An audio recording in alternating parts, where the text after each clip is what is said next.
What's going on, everyone? It's Ben from YGO from Zero, back with another critter format video. And in this video, I'm going to be showing off some of the duels that I played in the latest critter format tournament, which was the Creepy Critter Extravaganza held by Format Library.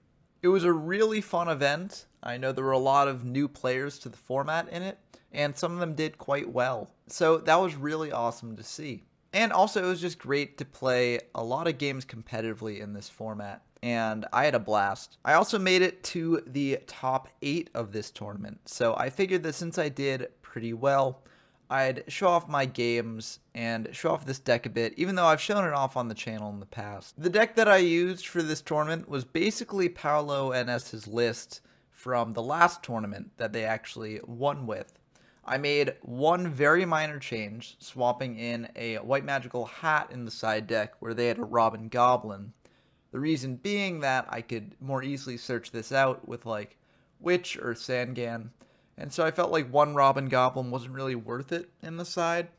I didn't really end up siding in the white magical hat at all in any of these games, so maybe it could have been a different card, or maybe I should have sided it in. But I felt like the main deck for Exodia was pretty optimized, so I didn't really feel the need to change it. Now, I've covered this deck on the channel in the past, and we've got a lot of duels to get through in this video, so I'm going to very briefly cover the deck and the deck breakdown. If you want a more detailed breakdown, you can check out my previous videos on the deck. But essentially, Exodia's goal is to get all 5 pieces of Exodia into the hand, using things like your 4 recruiters. Being able to play 2 Witch of the Black Forest and 2 Sangan means essentially that you can search out 4 pieces from your deck over the course of the game if you actually manage to get off all those searches.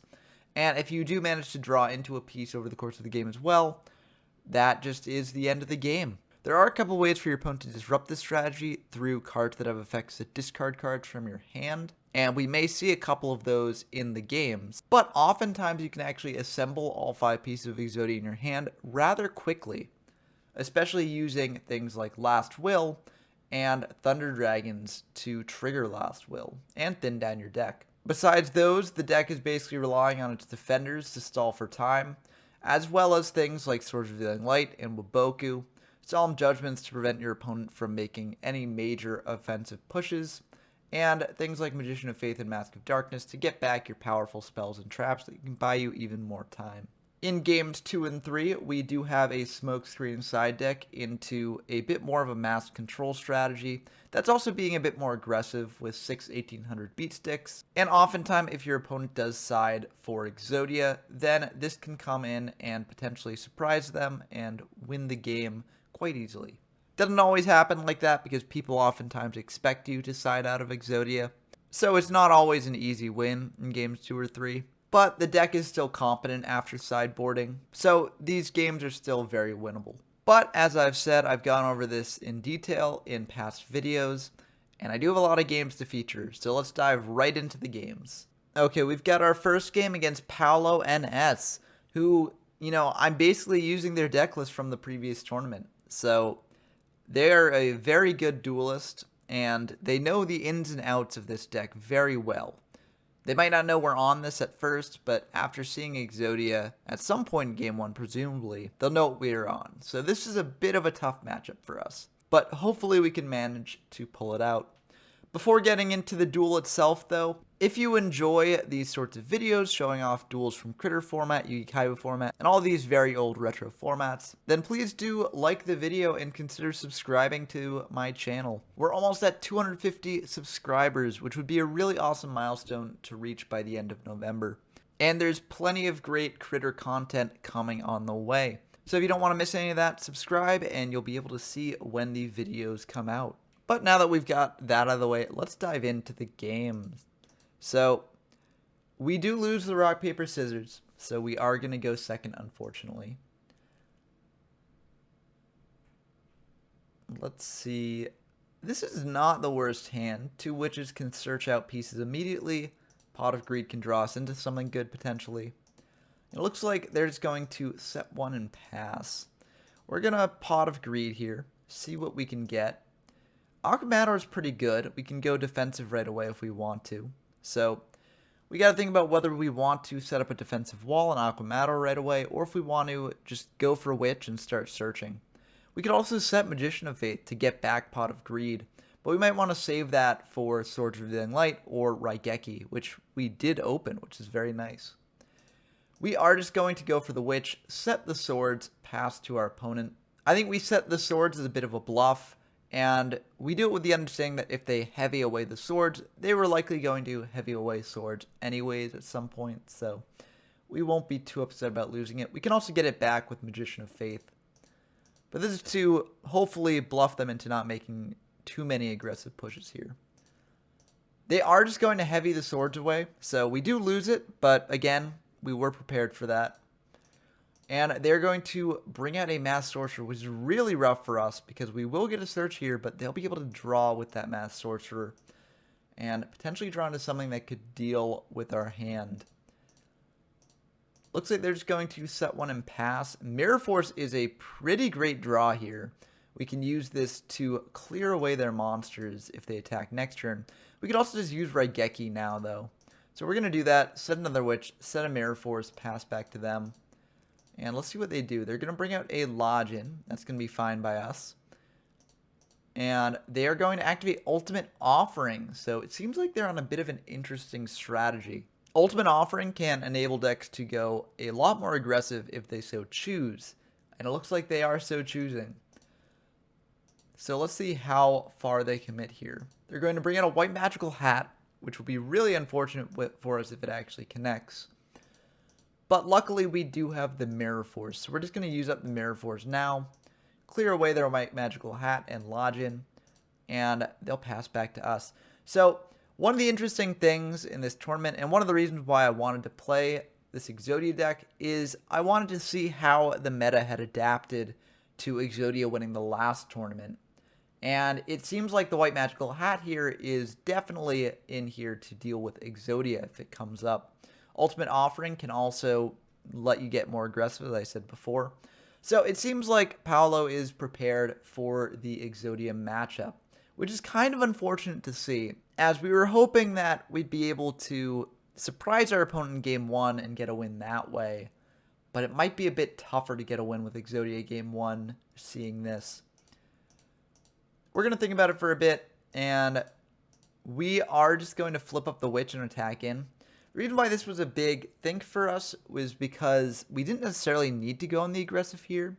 We could have just kept the Witch set, let them attack into it later, get a piece, and just go all in on the Exodia win con here. But seeing that they're on like White Magical Hat, they might be on other discard cards, so we figure that we want to get in a bit of damage here in case we have to win through other means later on. So we're going to get in for 1100, set the Magician of Faith, set a Solemn, and set a Waboku, and then pass back to them. The reason we set the Solemn now is because we really don't want them Change of Hearting the Magician of Faith, so we want the Solemn there to stop that if they do make that play. They're going to Raigeki here, and this is a bit of a thinker for us, because if we Solemn this, then they'll know that our set monster is something that they'll want to take. So if they do have the Change of Heart as a follow-up, this could be really, really bad for us.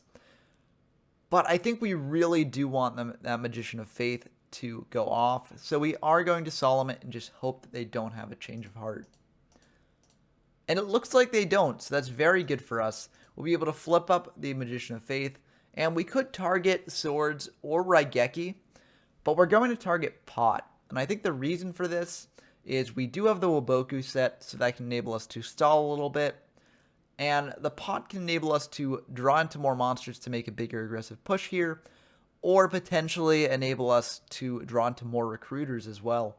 So we are just going to get the Pot, try and see more of our deck, and let's see what we get here. We do get a Swords from that Pot anyways, so that's pretty good. Now we can attack in with Magician of Faith and the Witch. I think we honestly could have potentially summoned out the Aquamator as well and attacked, but that's playing into a Dark Hole a bit much, I guess. We do have the Solemn for Dark Hole if they have it, but still might be a little bit risky, so I understand why we didn't. And we're just going to set the Solemn, pass back to them.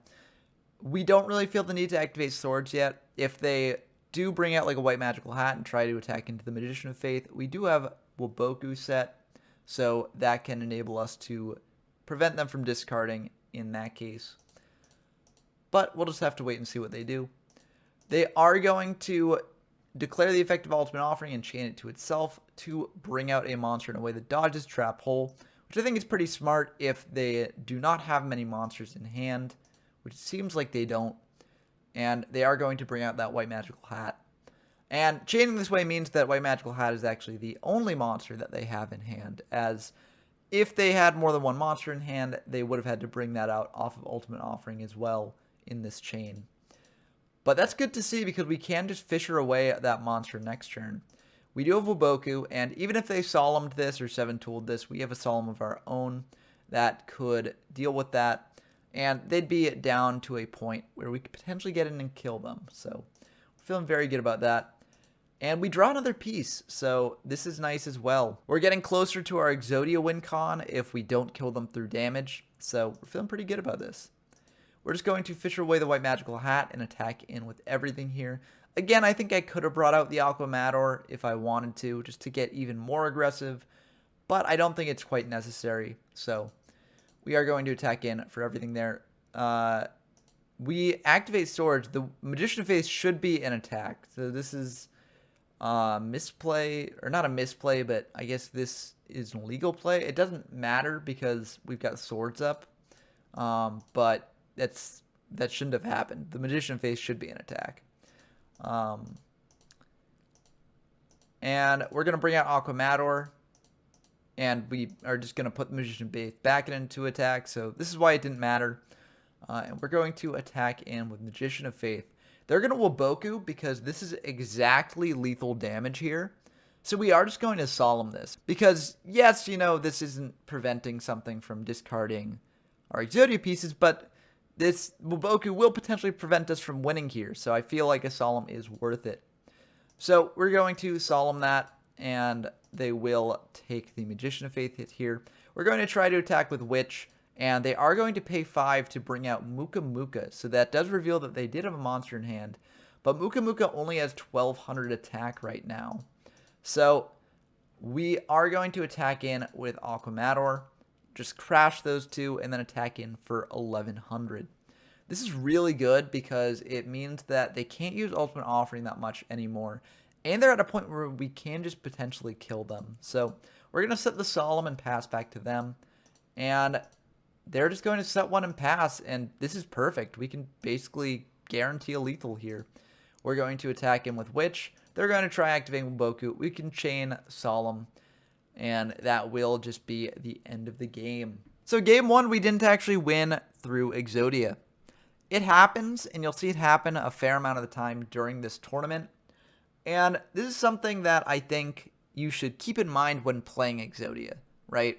You don't have to win through Exodia even though you're playing Exodia in the main deck. If you see an opportunity to defeat your opponent just through damage, go for it. Winning the game is winning the game, no matter how you do it. Game 2, we're going to side out of Exodia and side into the smokescreen side that we have. So game 2 will likely be a very different game. And we will be going second here because we did win game 1. And this is a fairly decent hand. So, well, it depends on what our opponent has, but I like this hand a lot. They're just going to set 2 and pass. And we're just going to bring out a Witch and trying... Oh, okay, we're gonna Swords first just in case it is a Mass Sorcerer. That makes sense. We don't want to attack into a Mass Sorcerer and cause our opponent to draw a card. We also have the Fissure here to clear it if it is a Defender. It's not a Defender, so we're just going to attack into it with the Witch. And they will get to search off of that a Witch of their own, but honestly, we're okay with that. We're going to set a Waboku, because if they heavy this, that could be pretty bad for us. So we want to have the Waboku there to chain to a heavy. And they are going to activate Heavy Storm, so we will chain Waboku, protect our Witch. They'll set 2 and pass. And we draw another Witch, which is pretty nice. We're going to bring out a Cannon Soldier. And we could play around Mirror Force here, but I don't think we really need to. If they activate Mirror Force, we do get a search with the Witch, so it won't be the worst thing in the world. And we will attack over their Witch and attack indirectly with Witch. We're just going to set a Solemn and pass back to them. They're going to bring out Lodgin. That's fine by us. We've got a Fissure for it next turn. And they're going to attack into the Cannon Soldier, which is pretty smart. This prevents us from getting a search off the Witch for now. And that's pretty good for them. What isn't good for them is this Fissure we have in hand. So we're going to bring out a Witch, activate Fissure, clear away that Lodgin, and just attack in for 2,200. We're going to set a Trap Hole, pass back to them. If they want to heavy this, we do have Solemn. And the only thing that can really get around the Trap Hole would be like a Monster Reborn. They're going to activate Swords, and we could Solemn this potentially just to keep on the offensive pressure. But we're not going to. It seems like a bit of a waste. And honestly, we don't have to keep the offensive pressure going here because the Witches will search us more beaters if they die. So we're feeling pretty good about this. We can just switch our Witches to defense, pass back to them. And they're just going to pass back to us. 7-card Fish is a good draw, but we don't really need it right now because we can't attack. But it's good for later. They're going to set another pass back to us. Mass Sorcerer is pretty great. We check to see what they've got in Graveyard because we figure that they might have a Magician of Faith set. So we've got to keep that in mind. We're going to set a Mass Sorcerer, pass back to them. If they do Raigeki us, we will lose the Mass Sorcerer, but we will get 2 searches off the Witches, so it won't be the worst thing in the world. They will heavy Storm here, which is interesting.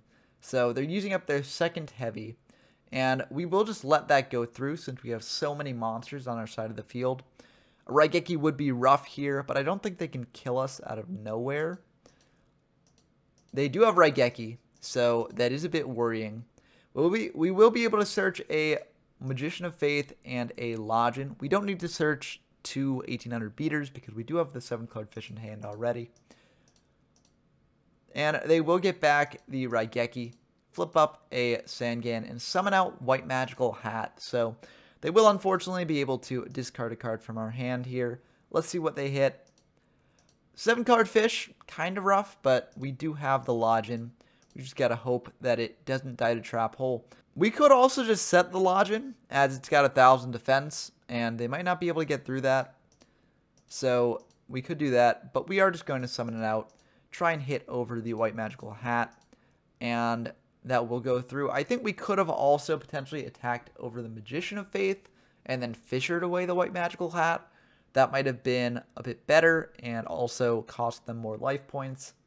But I think what we did was fine here. We're going to set the Fissure, both as a bluff, because we know that all their heavies are gone, and also if they do have another discard card, we don't necessarily want to lose the Fissure. So they're going to think about this for a bit, and they will just Dark Hole the board away, which is a pretty big play on their part. They'll be able to search out another White Magical Hat, and they will just be able to get in here for another 1,000, discard another card out of our hand. So this is pretty rough. And they reveal that they're on Robin Goblin as well, so they'll actually be able to discard 2 cards from our hand, which is really unfortunate for us. We're down to no cards in hand, just a Fissure on field. Fissure can deal with the White Magical Hat, but that Robin Goblin will make it so that we can't really keep any cards in hand. And they're just going to pass back to us. Luckily, the 7-card Fissure will also deal with the White Magical Hat. And we just got to hope that this is enough, but hand control can be really devastating if they're actually able to pull it off, as this game is showing. So we're in a really tough spot here. They're just going to set 2 and pass. And we attack in with the 7-card Fish first. I think this is a mistake. I think we should set the Trap Hole first, just in case they have like a Giant Soldier Stone. But we don't, and luckily it's not a 2K Defender, so we won't get punished by that. They will get a Mass Sorcerer to hand, though, and we will just set the Trap Hole in case they have a way to deal with the 7-card Fish here. They do. They've got the Raigeki that they added off of the Magician of Faith earlier, I'm pretty sure. And they will just bring out the Mass Sorcerer, get in. We don't have any cards to discard anymore, but they will be able to draw here, so kind of unfortunate. We luckily draw another 7-card Fish, but unfortunately they do have the Trap Hole for that. We'll Fissure away the Mass Sorcerer because we don't want them getting any more card advantage on us, and we'll pass back to them. They're going to bring out a Lodgin, and we will just Trap Hole that, clear it away. And they're going to think about this, so it seems like they do have something else that they could do here. And will they do something? They will. They're going to reborn back the Mass Sorcerer. This is a very good play because it drops it a little bit lower and also draws them another card. They're going to set one, pass back to us. We draw Swords, which is honestly one of the best cards we could draw here. It will buy us a bit more time. They're going to switch the Mass Sorcerer to defense, set one, pass back to us. Reborn is okay. We could Reborn potentially for a Lodgin, get over the Mass Sorcerer. We could also Reborn for a Recruiter and wall up that way. It's a bit iffy. We're going to Reborn and get the Lodgin. I think this is the smart play because if their set is a Magician of Faith, they can get back heavy our board away. I guess if they heavy the board away, they won't be able to rob and goblin us, but they've got enough white magical hats that they could probably discard the remaining card in their hand, so probably good to do this. And they do have Waboku, kind of unfortunate, but what can you do? And they will think about this for a bit. They're going to flip up the Magician of Faith, get back Heavy Storm, and just set one. Interesting. Seems like they're potentially setting up for a future play. Just to clear through our back row and get in for a lethal amount of damage. Unclear. We're going to think about this a bit, and we're just going to attack into the Magician of Faith. We could have activated Last Will beforehand, but I think it is Mirror Force. I think we just, we're saving the Last Will. We can activate it now and just get a Mass Sorcerer in defense. That will block everything they have on field right now, and we're just going to pass back to them. As a note, if we had activated Last Will before the battle phase, I think they just would have saved the Mirror Force for later. So I think we would have just kind of wasted the Last Will just for 1500 damage. So I'm glad we saved it, but it is kind of unfortunate there. They're going to switch the Magician to defense. Swords will expire here. And luckily we can bring out Sangan and just attack into the Magician of Faith. Clear that away. It's not likely that the 300 damage is going to end up mattering, but if it does, it's good that we get it out of the way. Also, if we draw a Fisher, this way we can clear the masked. So, pretty good for us. They're going to think about this. Bring out Muka Muka, Fisher away our Mass Sorcerer, and this will enable them to get in with their Mass Sorcerer, so kind of unfortunate. We will take... I think we actually should have taken 500 there, because the Muka Muka is at 1500. And Paolo knows this, so we do go up to the correct amount. We add a Sangan to our hand off of the Sangan, but they're going to attack into it anyways with the Mass Sorcerer. So due to Robin Goblin, it basically just goes to the graveyard. So we did search out the Sangan because we figured Sangan is one of the less useful cards in our deck at the moment, which is weird to say as the recruiters are generally very good. But we want to draw other things here that can potentially protect us a bit more. But it's a really rough spot that we're in right now. It's hard to think how we can get out of this. And Trap Hole will not do it. So that's going to be game 2. We did lose after siding out of Exodia, but given how much discard cards that they were playing, it was likely the right choice, as if we lost any of our pieces from hand, that would make it very hard to win with Exodia afterwards. So that was a pretty intense game 2. Hopefully we can manage to pull it out in game 3. We're going to keep the deck on the smokescreen side. We saw game 1 that they were playing hand control in the main deck, and they're likely still on hand control after seeing what they were playing game 2. We are just going to start with a set Cannon Soldier and a set Trap Hole, pass back to them. This is pretty great. If they summon out a monster that can get over Cannon Soldier, we can just Trap Hole it. If they don't and try attacking in, then we manage to dodge Trap Hole with our Cannon Soldier. We also get to Change of Heart if they set a monster and potentially tribute it off with Cannon Soldier if we want to. We might not necessarily want to do that, as they'll likely set a Recruiter here if they're setting anything at all. But it's an option, so they're just going to draw and set 2 and pass. So we could just flip up the Cannon Soldier, attack in. That's always an option. I'm not sure necessarily how good an option it is. If they have Trap Hole, then that's kind of unfortunate for us. We do flip up the Cannon Soldier, though, and it looks like they don't have Trap Hole, so we're just going to attack into their set. And it's a Sangan, so they'll be able to search a Witch. And we are just going to think about what we're doing here and pass back to them.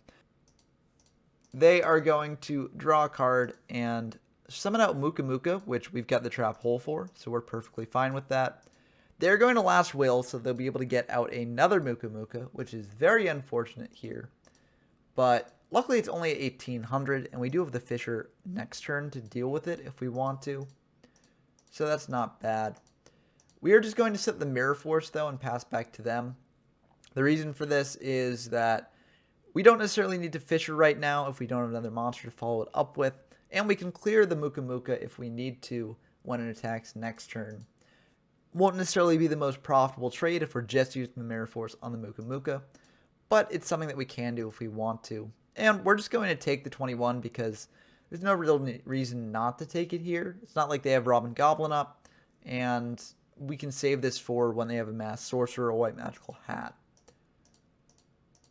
And they're going to set one and pass back to us. Magician of Faith is a very nice card to draw here. We're just going to set the Magician of Faith, pass back to them. I think maybe we could have set Solemn Judgment as well to play around if they have Change of Heart or something. But we didn't. I guess we don't want to get too low on life points. And they're just going to flip up the Witch and try attacking in here. And I think now is potentially a good time to Mirror Force, so we will do that because we can't clear the Muka Muka with the Witch on field with just our Fisher. So they'll get back a Witch of the Black Forest, and they're just going to set one and pass. Oh, also another reason to Mirror Force is we don't actually have any spells in graveyard, so we actually want to use up a spell card before doing this. Monster Reborn is pretty great. This can enable us to get back their Muka Muka, get back our Cannon Soldier. A lot of great options here. We're going to Heavy Storm away the back row. It is a Fisher, so that's kind of nice to hit. And then we're going to flip up Magician of Faith just to get back that Heavy Storm. We're going to Reborn, and we are going to go for our Cannon Soldier here, which I think makes sense because we can tribute off our Witch, Last Will out, a Masked Sorcerer. And then we can use Change of Heart here if we want to, because we do have Cannon Soldier up, so we can tribute whatever set monster they have. But given that they searched a Recruiter off of the Witch, we feel it's likely just the Witch that they searched. So we can get over it with Cannon Soldier and just get in with Masked Sorcerer for some damage and a draw. Lodging's a pretty great draw. We can set the Solemn, just pass back to them. This isn't really great protection for our Masked Sorcerer, but it's not the worst. They are going to Dark Hole here. We do Solemn this because Dark Hole could be pretty bad for us. We are dropping down to a pretty low amount of life points, so if they do have like a Raigeki or something, this is a bit risky, but we feel like the risk is worth taking. They're going to summon out Lodge and attack into Masked Sorcerer, and we will lose the Masked Sorcerer, unfortunately. They're just going to set one, pass back to us. And we could potentially go for game here, maybe? If we attack, if we Heavy Storm their background, it's not Waboku, summon out a Lodgin, Change of Heart their Lodgin. That's 3,600, 5,000 from attacking in. Oh, we're 100 off if we go all in here. So it's not quite worth doing. We will Heavy Storm that back row, though. And while we won't go all in on aggression here, we are just going to clear their Lodgin with the Fisher and attack in for everything here. We're also going to Swords because we figure that we've got this game pretty locked up if we don't lose the Cannon Soldier. So we're just going to Swords to prevent them from attacking over the Cannon Soldier. And the game will probably be over in 3 turns no matter what happens. So we're not losing out on anything by activating this. They're going to set 2, pass back to us. And we do have Raigeki, which is nice. But we can just Change of Heart this. And we flip up Magician of Faith, which is great because now we can get a Monster Reborn to hand. And we're just going to attack him with everything because we know that their Mirror Force is in grave. If they have Waboku, that's kind of unfortunate. They do have Waboku, but we can still tribute off the Magician of Faith to deal 500 and pass back to them. They're just going to set one, set another, pass back to us. And we can just Raigeki that away if we want to. Try and attack in for lethal that way. But it looks like we're not going to do that. And I guess this makes sense because we can just Reborn back a monster to tribute off with Cannon Soldier. And that will be the end of the game. So, yeah, I think this is the correct play. If they had a 2K defender, then that could backfire on us. But I think this was fine. And also played around if they had like a Waboku or something. So we drop them down to 15. We activate the Reborn, and that will just be the end of the game because we can tribute off all our monsters for 1,500 points of damage. And that is the end of the game indeed. What was their set? It was just a bluff there. So we did lose game 2 there, but I think that this game shows that even when your opponent is main decking cards, they can discard cards from your hand with Exodia, you can still actually win the game, and you don't even have to use Exodia to do it.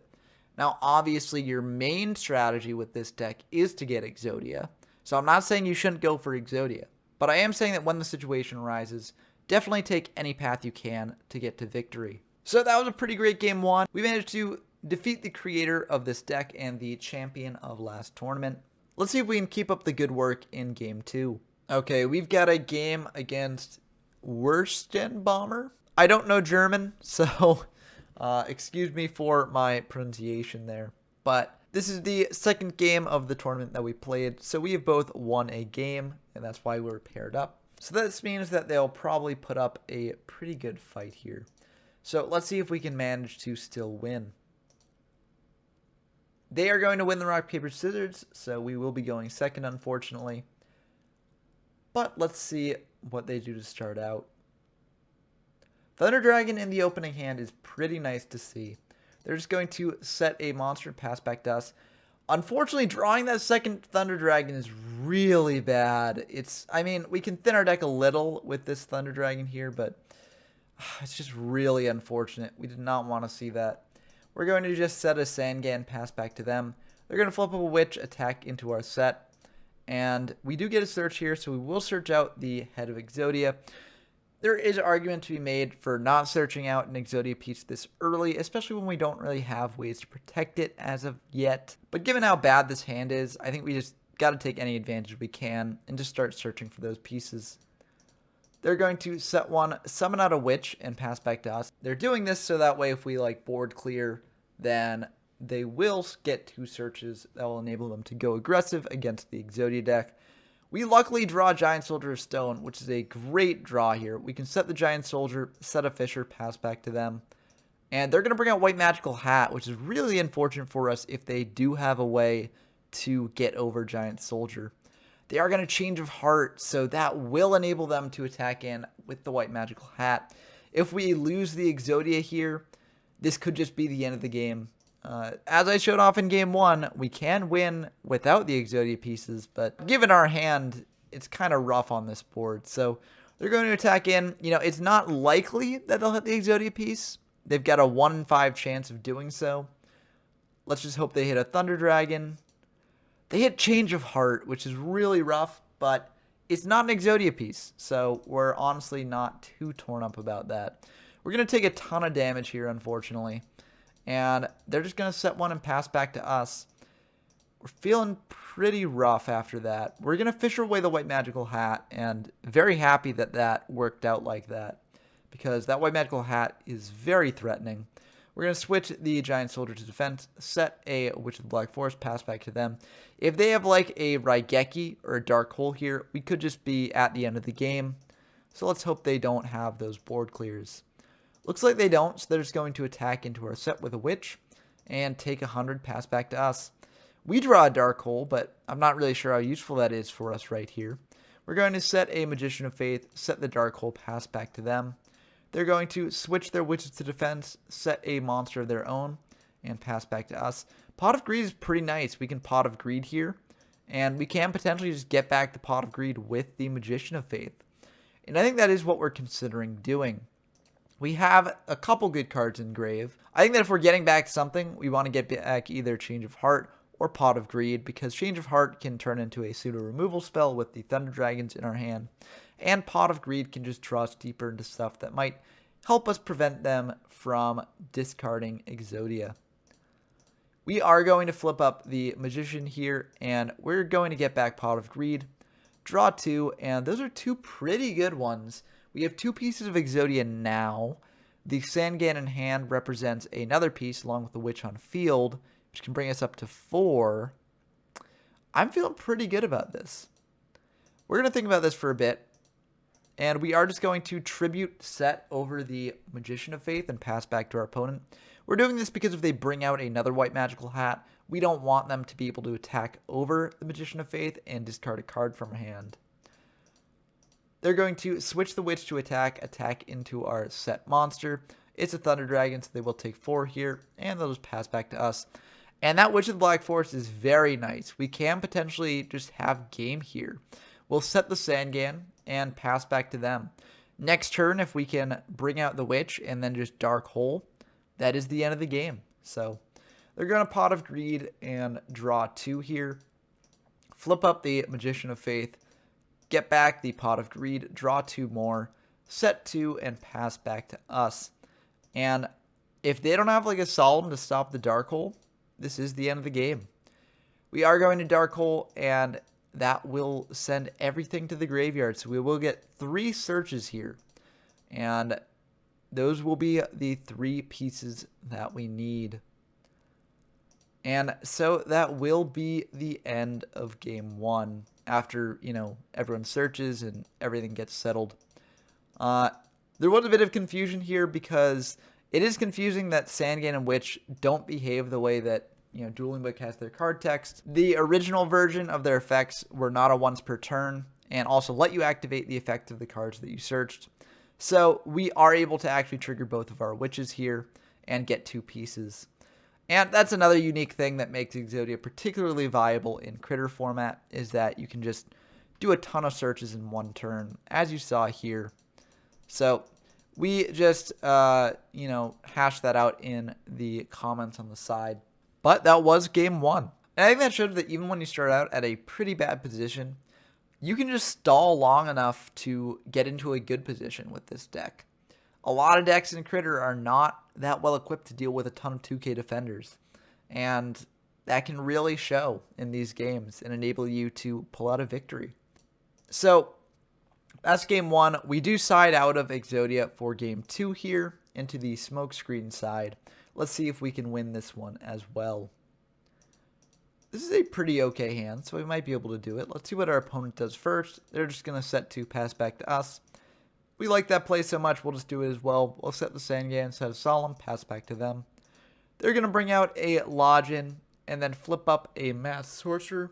This could be pretty bad for us if it connects, and it will unfortunately connect because we don't really have a way to stop it. So hopefully they don't draw anything too good here. We'll get to draw there, pass back to us. Luckily we do have the Dark Hole to deal with this board, so we'll clear it all away. And we got to think here because we could bring out the Mass Sorcerer, attack in for a draw potentially here. We don't really have a way to protect it, so that might not be the best option. We are just going to go for it anyways, though, and attack in. Hopefully we can draw a way to protect it, and Pot of Greed will hopefully enable us to draw a way to protect it as well. Mirror Force is a way to protect it, so we'll just set it and pass back to our opponent. If they do heavy, it might even be worth Solemning this. Kind of iffy. They're going to bring out a White Magical Hat, which is really rough for us. We are just going to Mirror Force this because we don't really want to lose anything in our hand. And also we do want to protect our Mass Sorcerer here. We are just going to attack in. I think we could have summoned out the Sangan first and then attacked in. I think that would have been better. But I guess we don't. We're just going to set the Sangan, pass back to our opponent. They're going to bring out Cannon Soldier, and this will be able to get over our Mass Sorcerer. Honestly, we were able to get 2 turns of good use out of it, so we're not too upset about that. They flip up Robin Goblin, and this is a bit of a thinker because we could activate Solemn for the Robin Goblin. I'm not sure we necessarily need to because we do have a way to deal with the Cannon Soldier either way, but it would protect against future discards. So this is a big thing. We are going to let that go through. Maybe this was a bit of a mistake, but we'll have to wait and see. They are going to try to roll a die to decide what to snipe out of our hand. And they do snipe the 7-card fish, which we would have liked to keep. But honestly, it's not the worst thing in the world. They misclick on our set. We're just going to set the Magician of Faith, pass back to them. Magician of Faith can enable us to get back the pot or the Dark Hole, both of which would be pretty nice here. So we don't really need to go aggressive yet, because if we fisher away their monster and try and get in for damage, they can just summon out a bigger monster and attack in with Robin Goblin. So we don't really feel a need to play into that. They're just going to attack into our first set here. It is a Sangan, so we'll be able to search out a Masked Sorcerer. And they're just going to pass back to us. Change of Heart's pretty great. We can Change of Heart their Cannon Soldier, tribute it off with its effect. This is pretty nice. We're going to Change of Heart, indeed. Magician of Faith back the Pot of Greed. We could have gotten back like a Change of Heart or a Dark Hole here if we wanted to, but didn't really feel the need to. We Pot of Greed. Trap Hole is a great draw, and Swords is as well, especially given that Robin Goblin is on the field. We're going to bring out a Masked Sorcerer here and just try and attack in with everything. They do have Wuboku, so unfortunately that won't quite work out as we planned, but we will be able to tribute off both our Magician of Faith and the Cannon Soldier to deal 1,000 damage and also clear away any liabilities for Robin Goblin. We are going to Swords here and just pass back to our opponent. If they have heavy, which is kind of unfortunate. But we could always Solemn if we so choose. I don't think we necessarily need to, because if they do heavy, they'll lose their Robin Goblin. So it's not the worst thing in the world. They're just going to set 2 and pass back to us. And we're going to put 1 on Swords, switch our Masked Sorcerer to defense, and pass back to them. Figure they're likely not to heavy here, given that they've got 2 cards of their own. And we don't really need to commit more monsters to board in that case, because if they do have a Raigeki or Dark Hole, we'd just be playing into that a bit. We draw another Swords, which will be nice for later. We're going to set the Wuboku here and pass back to them. So our Swords does expire, but we finally draw a monster that can potentially get over their set. So we are going to go for it. We're going to flip up their set monster with Swords here, just in case it's a 2K Defender. And we do have the Fisher to deal with it if it is. And we're just going to switch Masked Sorcerer to attack and try and get in. They do have a Wuboku, so we won't be able to get in. But honestly, we're feeling pretty good about this. If they do heavy, we do lose a lot of back row, but we can chain Wuboku to protect ourselves. And losing that Robin Goblin for them is pretty nice for us. They are going to heavy, we're going to chain Wuboku. We do lose the Solemn and the Swords, but honestly, that's fine. They're going to Dark Hole here, get a Sangan to hand, and they will summon a White Magical Hat, so we're just going to confirm that they do know that we chained Wuboku, because this isn't necessarily the play of someone who knows that we chained Wuboku. So they're going to get back the White Magical Hat to hand and set a card. This is why it's always good just to be clear when you activate Wuboku, to like declare the effect potentially, just to confirm that they do know, because they can just occasionally think that, oh, the Wuboku is just being sent to grave. In general, though, if you heavy a board and your opponent does have a Wuboku, they are going to activate Wuboku, so that's a good thing to keep in mind. But it's an honest mistake, so we just let them take it back. And they will get a search off the Sangan that we just attacked into with the Lodge in here. But we're not too upset about that. We do have a Fisher for it later. They're just going to set 2, pass back to us. Wuboku is decent. We're just going to attack into their set. See what they get back. It is a Dark Hole, unfortunately. So they will be able to clear our Lodge in. Kind of unfortunate, but not the worst. We've got plenty of 1800 beaters in the deck to back it up. They're just going to set another, pass back to us. And we know they have Dark Hole, so we don't really feel like committing much to the board here. They are going to Magician of Faith back a Heavy Storm. This is honestly fine because we can chain Wuboku to it later. So they're going to just set 1 and pass back to us, though. They're going to choose not to use the Heavy Storm yet, which I think makes sense because it seems like they don't really have much aggressive pressure here. And we are going to bring out a Giant Soldier Stone of our own. We do know that they have a Dark Hole, so this could be playing into that a little bit. But honestly, we've got another Giant Soldier in hand, so we don't really worry too much about that. So they're just going to set 1, pass back to us. Raigeki is pretty decent, but we don't even need it yet. We can just Fisher away that Giant Soldier, get in for 31. Yes, this is a prime board for them to Dark Hole here. Oh, they've got Mirror Force. Ooh, that's also a prime board for them to Mirror Force. Oof. We're going to set a Giant Soldier, pass back to them. They could just Dark Hole this if they want to. We'll have to wait and see if they do. They're going to Pot of Greed to get a bunch to hand. Activate Heavy Storm. We're going to chain Wuboku here. Making sure to declare the effect so that way there's no misunderstandings. And they're going to think about this a bit. They're just going to set one and pass back to us. And we're feeling pretty good about that. We know that they don't have any mirror forces left. But we also know that they still have a dark hole, I believe. Yeah, they've not used the dark hole up yet. So it's a bit risky, potentially, to go in for a ton of damage here. We are just going to do it anyways. I think maybe we are willing to solemn the dark hole.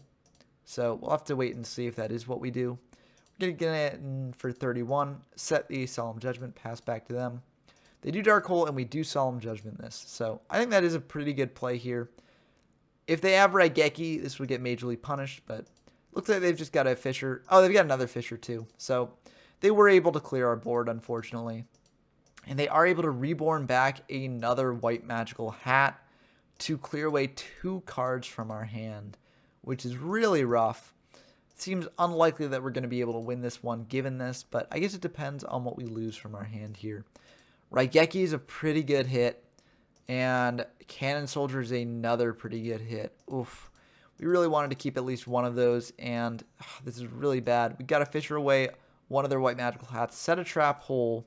We're not dead yet, but we're very close. We've got to trap hole that witch, and unfortunately they do have a solemn. So that will be the end of the game. And again, this shows how powerful the hand control cards can be when they work out for you. Those 2 white magical hats ripping away our hand was really, really brutal. So it really came in clutch for them.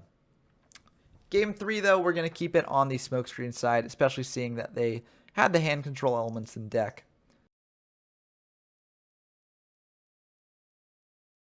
This is not a bad hand. We can just do what we did earlier. Set the Cannon Soldier, set the trap hole, pass back to them.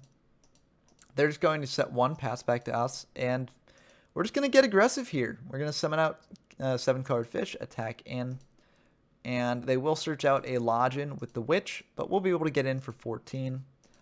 And we're just going to pass back to them. We could set the Solemn in case they have a board clear, but that plays a bit too much in a Heavy Storm for our liking, so we're not going to do it. They're going to bring out a Lodgin. We'll trap hole that away. They're going to Change of Heart the Cannon Soldier here, tribute it off to deal 500, and pass back to them. I think this makes a lot of sense. If they Change of Heart the 7-card fish, they would also be able to remove the Cannon Soldier, but they would have only dealt 400, so it makes more sense to take the Cannon Soldier there. Mirror Force is a great draw. We're just going to attack in with the 7-card fish. We could have gotten super aggressive and reborn to the Cannon Soldier, but we figure we can save that for later. We're just going to set a Waboku, set a Solemn Judgment, and pass. We figure that it's unlikely that they can get over our 7-card fish with any of the monsters that they're playing in their deck. And if they try crashing with an 1800 beater, the Waboku will be very nice. If they Heavy Storm, we can Waboku as well, just to make sure that they don't get as much value off the Heavy Storm as they otherwise would have. But it looks like they're just going to set 2 and pass. And we draw another 1800 beater. So we're just going to try and go for this. They do trap hole it, which is unfortunate. And I think now we're really thinking about whether we want to reborn back the Cannon Soldier or not, just to get even more aggressive. We are not. We're just going to attack in to their set. It's a Sangan, so they'll be able to search a Giant Soldier of Stone. And nothing we can really do about that. We'll just have to pass back to them. They're going to set a monster, probably the Giant Soldier of Stone. So we're just going to attack in. I think we should have summoned out Sangan here, but I guess if we have the Reach Giant Soldier, then there's no point to it. We'll set the Sangan, though, pass back to them. And they will bring out a Lodgin, perfectly fine by us. They'll attack into our set monster. It's Sangan. We'll be able to get back a monster from grave. We got to think about what exactly we want to get here. And we're going to get a witch. I think that makes sense. This can get us to another beater. They'll pass back to us. Trap hole comes a bit too little too late. We're going to set the witch, pass back to them. And they're just going to attack into the witch as well, you know. Just going through a bit of our recruiters. We're going to get a Lodgin to the hand as a bit of backup here. And, oh, Raigeki is such a good draw here. We can just potentially win. We have a Solemn for whatever they have there. We can Raigeki their board away and just reborn something to get in for game. So, I think this is the end of the game unless they have a Karibo. They will Solemn, but we've got Solemn as well. And that Solemn of theirs just makes it very much the end of the game. We're going to attack in for everything. And that is it. I think we should have reborned a Cannon Soldier just in case they had some Karibos, but no one's playing Karibo, so it's very unlikely. But yeah, that's game 2. And I think this second game shows how powerful the Exodia deck can be in recovering. In game one, we recovered from a pretty bad opening hand, and we did survive a white magical hat hit. The hand control cards in general aren't 100%, except for like card destruction. So even if you're playing an opponent who's playing them, you can occasionally just get pretty lucky and not lose the Exodia pieces, as was the case in game one. It's unclear if that will come up again in the future, but if it does, let's hope we get lucky again. Let's move in to game 3 now. Okay, we've got a game against Jawar Kano. Jawar Kano actually managed to make it to the top 8 of this tournament as well. So they're a very good duelist in this format. So let's get into the game. And it's very nice to see that they actually used the YouTube videos that I make to study for the format in preparation of the tournament. So I'm very glad that these videos could help. And it's very gratifying to see someone actually doing well based on a bit of the commentary. Of course, it was based largely on their own skill as a duelist, but I'll take whatever credit I can. This is a pretty decent hand. Fisher is okay, but we're just going to Thunder Dragon immediately, get 2 Thunder Dragons to hand. And these Masks of Darkness are really rough here because we don't actually have any traps to get back with them. And this is like one of the weaknesses with Mask of Darkness and Magician of Faith is that if you draw them too early, they can be a bit of a brick because you want to get full value out of them. So we do just, set 1 pass back to them. I think maybe this is a bit of a misplay. Maybe we should have just set the Mask of Darkness and accepted that it wouldn't have gotten its effect off, but it would have been able to block something like a Mass Sorcerer potentially. So let's see if that comes back to bite us. They're going to shuffle their hand up a bit and summon out Mass Sorcerer, so it looks like it will come back to bite us a little bit. They will be able to get a draw here. Quite unfortunate. And they'll just set one of their own, pass back to us. Trap Hole doesn't really help that much now, but it's not the worst. We can Fisher away their Mass Sorcerer, set a Mask of Darkness, set a Trap Hole of our own, pass back to them. We can hopefully use the Trap Hole here to kill whatever they bring out, and then get back the Trap Hole with the Mask of Darkness. They're going to bring out Login. We are just going to Trap Hole that. And they're going to Last Will, so they'll be able to get out another monster from deck. But honestly, that isn't the worst for us because we do have the Mask of Darkness to get back Trap Hole later, and we do also have Raigeki. Until they Raigeki our Mask of Darkness, which is really rough. And they are going to reborn their own Mask Sorcerers, so they'll be able to get in some fairly good draws here. Kind of rough. We do have the Raigeki to deal with this board next turn, but it's kind of unfortunate. They've managed to get a fair amount of advantage on us. We are just going to Raigeki that board away, set 1, pass back to them. I think maybe we could have set the Mask of Darkness here to get back a Trap Hole, but the Trap Hole doesn't actually deal with if they bring out a Login to get over the Mask of Darkness that we have set here. So I think that the Giant Soldier is not a bad play. They're going to change of heart the Giant Soldier, and this makes me even happier that we brought it out instead of the Mask, because I don't think they've actually used a trap, but they haven't used a trap, so actually maybe it would have been better if we had set the Mask. They bring out Cannon Soldier as well, so they will be able to clear the Giant Soldier here, and we don't really have a way to stop their aggressive pushes, except for Mirror Force. Mirror Force is a very good way to stop aggressive pushes here. Let's see if it will be good enough for us. They're just going to attack in here, and I think we will Mirror Force because we can get it back with Mask. And they're just going to set one of their own, pass back to us. We draw another Exodia piece, and this is a flaw of the deck. Exodia pieces can brick. We're going to think about this for a bit because we could just leave the Mask of Darkness set here, or we could flip it up for a Mirror Force. We are going to try and flip it up for a Mirror Force. This does play into Solemn a little bit. So we just got to hope that they don't have Solemn or they won't use it now. And it looks like they don't. So that's pretty good. We're going to set the Mirror Force Tribute set over the Mask of Darkness. Maybe we should have saved the Thunder Dragon, but I don't really think we needed it. And they are going to check our graveyard to see what we've used up. Set 1, pass back to us. Giant Soldier Stone is pretty nice. we got to think about this for a bit, because they could have potentially a Magician of Faith set now. But it's a bit of a thinker. We're just going to set the Giant Soldier Stone, because if they do have Magician of Faith set and we'll get back Raigeki, then, you know, they're going to do that anyways. So they have Heavy Storm, and they do Magician of Faith to get back Raigeki. So this likely is the end of the game.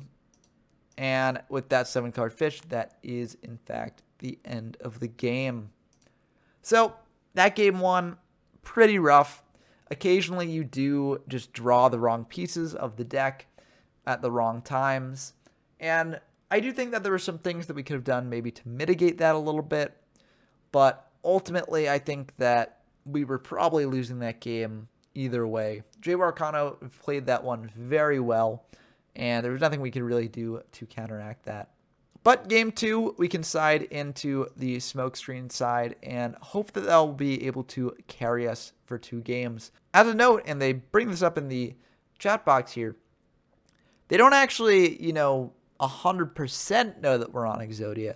They assume that we're on Exodia because oftentimes Thunder Dragon is an indication that a deck is on Exodia, but, they don't know 100%. So maybe we keep in the Exodia here to hope that they just don't have that read. But given that they mention Exodia in the chat thing, we decide to side into the smokescreen side. So let's see how that goes for us. We will be going first here, and this is not a bad opening hand. Recruiters are pretty nice to see early on. We're just going to set a Sangan, set a Trap Hole, pass back to them. And they're going to think about this for a bit. They are going to Change of Heart our set monster. See what it is. It's a Sangan.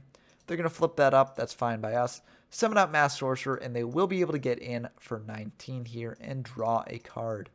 That's kind of unfortunate that they did manage to get some value out of that.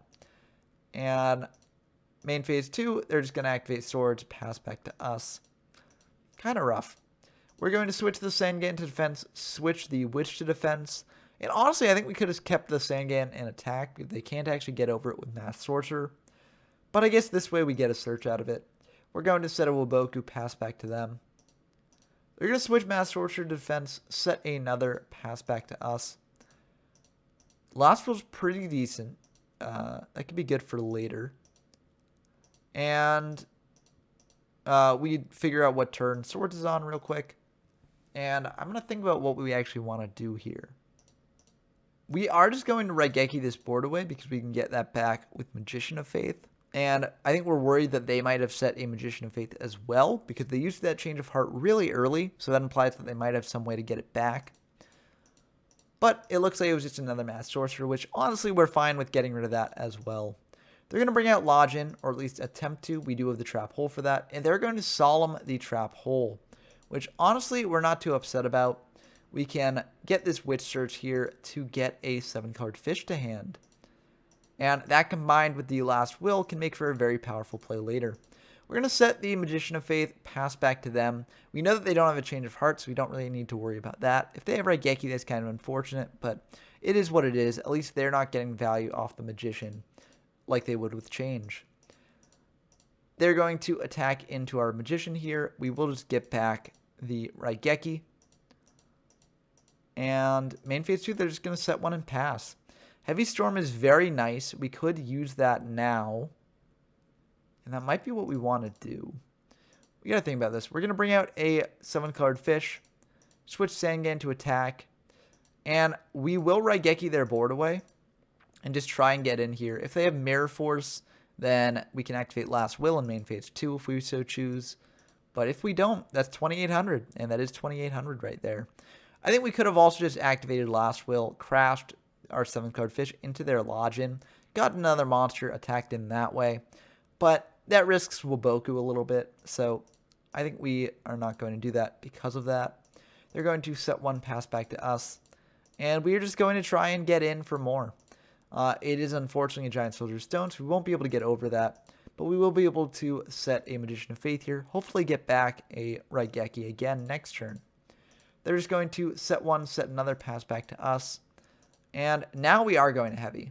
And I'm glad that we did that. I don't think it would have actually mattered here because we get back Raigeki anyways, but it means that we can feel confident in just making this play and winning the game. And that will just be the end of the game. So very quick game 2, and sometimes they are quick, you know. When you're on a more aggressive strategy like the smokescreen side in game 2, it can end the game out of nowhere a lot of the time. Now for game 3, we didn't see any sort of hand removal cards in their game 2 deck. To be fair, it was a very short game, so they might have had it. But we could actually side back into Exodia if we so choose. Given how poorly Exodia performed game 1, maybe they'll underestimate it, and it could potentially be a good option. Kind of iffy. I think we keep it on the smokescreen side here, just to keep up the offensive pressure going. Smokescreen side did very well in game 2, so we feel pretty good about keeping it for game 3. This is a pretty good hand. We have 2 beaters right off the bat. And, you know, Jay Warcano says in the chat, you know, these have been insane. They very much have been. So it's anyone's game for game 3. They're just going to set 2, pass back to us. Sangan is a decent draw here, but we're going to try getting a bit more aggressive. Summon out Login, attack into their set. And they're going to think about this. So maybe they have a Mirror Force or something, but looks like they're not going to activate anything. Get back a Witch, and we'll just set a Woboku, pass back to them. We don't need to play into heavy. They're just going to set 1, pass back to us. Fisher is very nice. We're going to bring out Sangan in case they do have a Mirror Force, which it seemed like they were bluffing that they might, or they might actually have one. So we attack into Giant Soldier. Kind of unfortunate, but nothing we can really do there. We're saving the Fisher for next turn because we want them to feel relatively secure here. They're going to bring out a Witch, and that does complicate Fisher plays if we want to do one next turn. We're going to lose the Sangan and get a Witch to hand of our own. They're just going to pass back to us now, and Cannon Soldier is a decent draw here, but we're just going to attack in with the Login. We figured that they probably have Mirror Force because they did bluff it before, but it looks like they're going to let that go through. They will search out a Login of their own.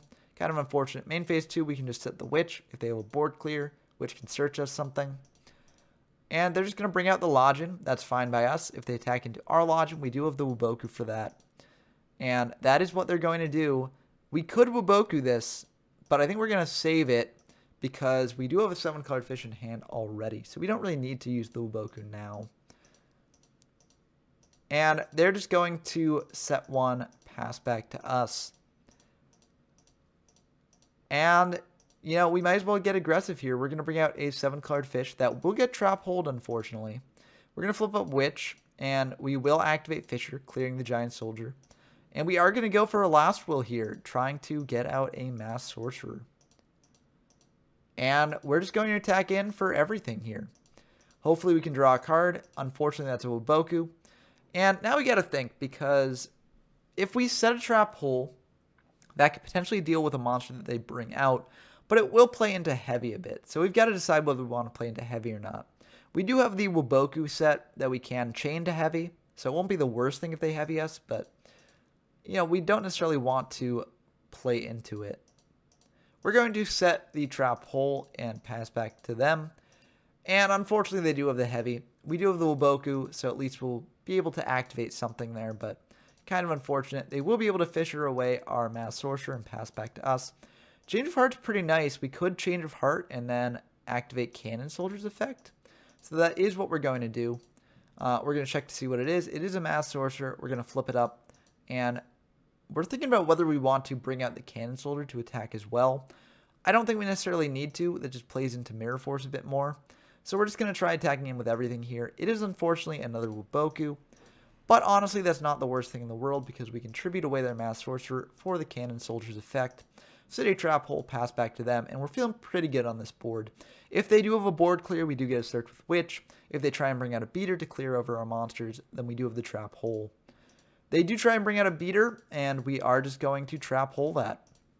They activate Swords, and that will put a stop to our strategy here. We're going to switch our monsters to defense, set a Swords of our own, pass back to them. We could have activated Swords here, but if they don't have a beater in hand, it's kind of a waste. So we're just going to save it for later. And they're just going to set 1 and pass. Woboku's pretty good draw. We can keep it in hand for now.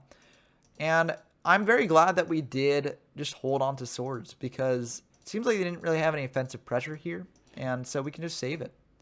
They do have a Raigeki for this board, unfortunately, so we will be able to get 2 searches off this, so it's not the worst, but we unfortunately didn't get to use Cannon Soldier's effect to deal any damage. And maybe we should have set the Woboku here, just in case they did do this play and bring out like a Mass Sorcerer or something, as that would be pretty rough for us, but looks like they don't have that, so we're feeling pretty good. We're going to bring out Mass Sorcerer and try attacking in here. And they will Mirror Force that, which honestly we're not too upset about. Now we are going to bring out a Woboku, and they're going to bring out a Witch. And honestly, we're fine with that. We don't really feel the need to Trap Hole it, as that's just going to get another beater to hand. 7-card Fish is very nice. Even if they do Trap Hole this, then we still do have another beater for next turn. So we're going to attack into the Witch. They'll take 700 there, and they will search for a Lodgin. And they're just going to pass back, or we're going to pass back to them. They're going to Fisher away our Lodgin, which is kind of unfortunate. They'll bring out a Lodgin of their own, and I think we don't have Trap Hole, so we can't do anything about that. I misremembered what the set card was here. 7-card Fish can deal with Lodgin potentially next turn if we Woboku with it. That might be what we try to do here. We're going to bring out a 7-card Fish. That's fine by them. We'll attack in and attempt to use Woboku. And they do have 7 tools for that. So maybe we should have played around this a bit by setting the other Woboku as well, just in case. But, I mean, I don't know. This isn't the worst for us. They take 1,000, and we do have the Magician of Faith to get back something later. But we're going to think about this for a bit. Now that they have no back row, we don't really want to play into heavy. So we are just going to activate Swords here. They're going to set 1 pass back to us. Mirror Force is a pretty good draw for later. We put 1 on Swords. And we're just going to set the Magician of Faith, set a Woboku, pass back to them. And maybe this was a mistake. Maybe we should have held the Woboku for later. But, oh, that Change of Heart is brutal. They're going to be able to flip up Magician of Faith and get a card from grave to hand, and they do get back Heavy Storm. They will Heavy Storm here, but we can Woboku that, so they won't be able to deal too much damage to us, but they will be able to tribute off that Magician of Faith, set 1 pass back to us. Swords is pretty okay. We can Swords here just to buy some time, and Magician of Faith does flip up, so they will be able to get another spell to hand, and they'll get Raigeki this time. So we could potentially set the Mirror Force. They've only used up 1 heavy, though. They could potentially draw the other.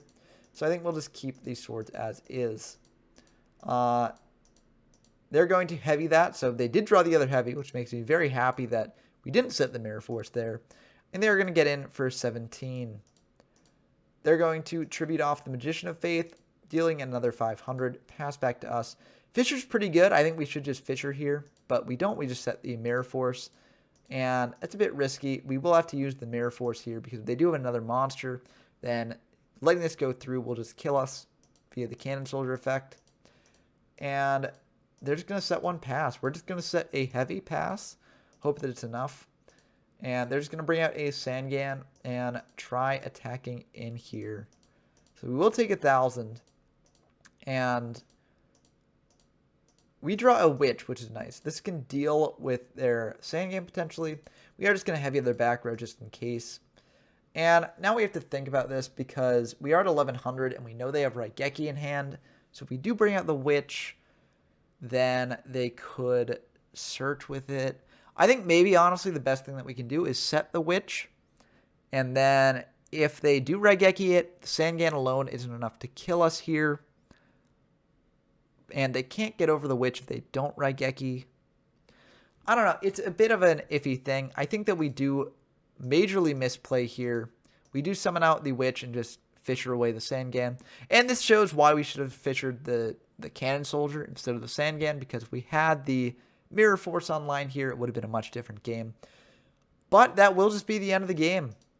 And, I mean, as long as they have something that they can search out with Sangan, that's over 1,100, but it is very likely. And they do have the Giant Soldier of Stone. So that is the end of the game. And what a good game. I think these were some pretty good games in this match. We did lose overall, but I think there were some really, really good ones that do show the power of this deck after siding. So that's our first loss in the tournament. Let's see if we have any others. Okay, our next game is against Spiral67, who is a very good duelist in the format. I think they were in the top 10 players of the format for a while. I think they still may be, but I could be wrong. So let's see how we do in this matchup.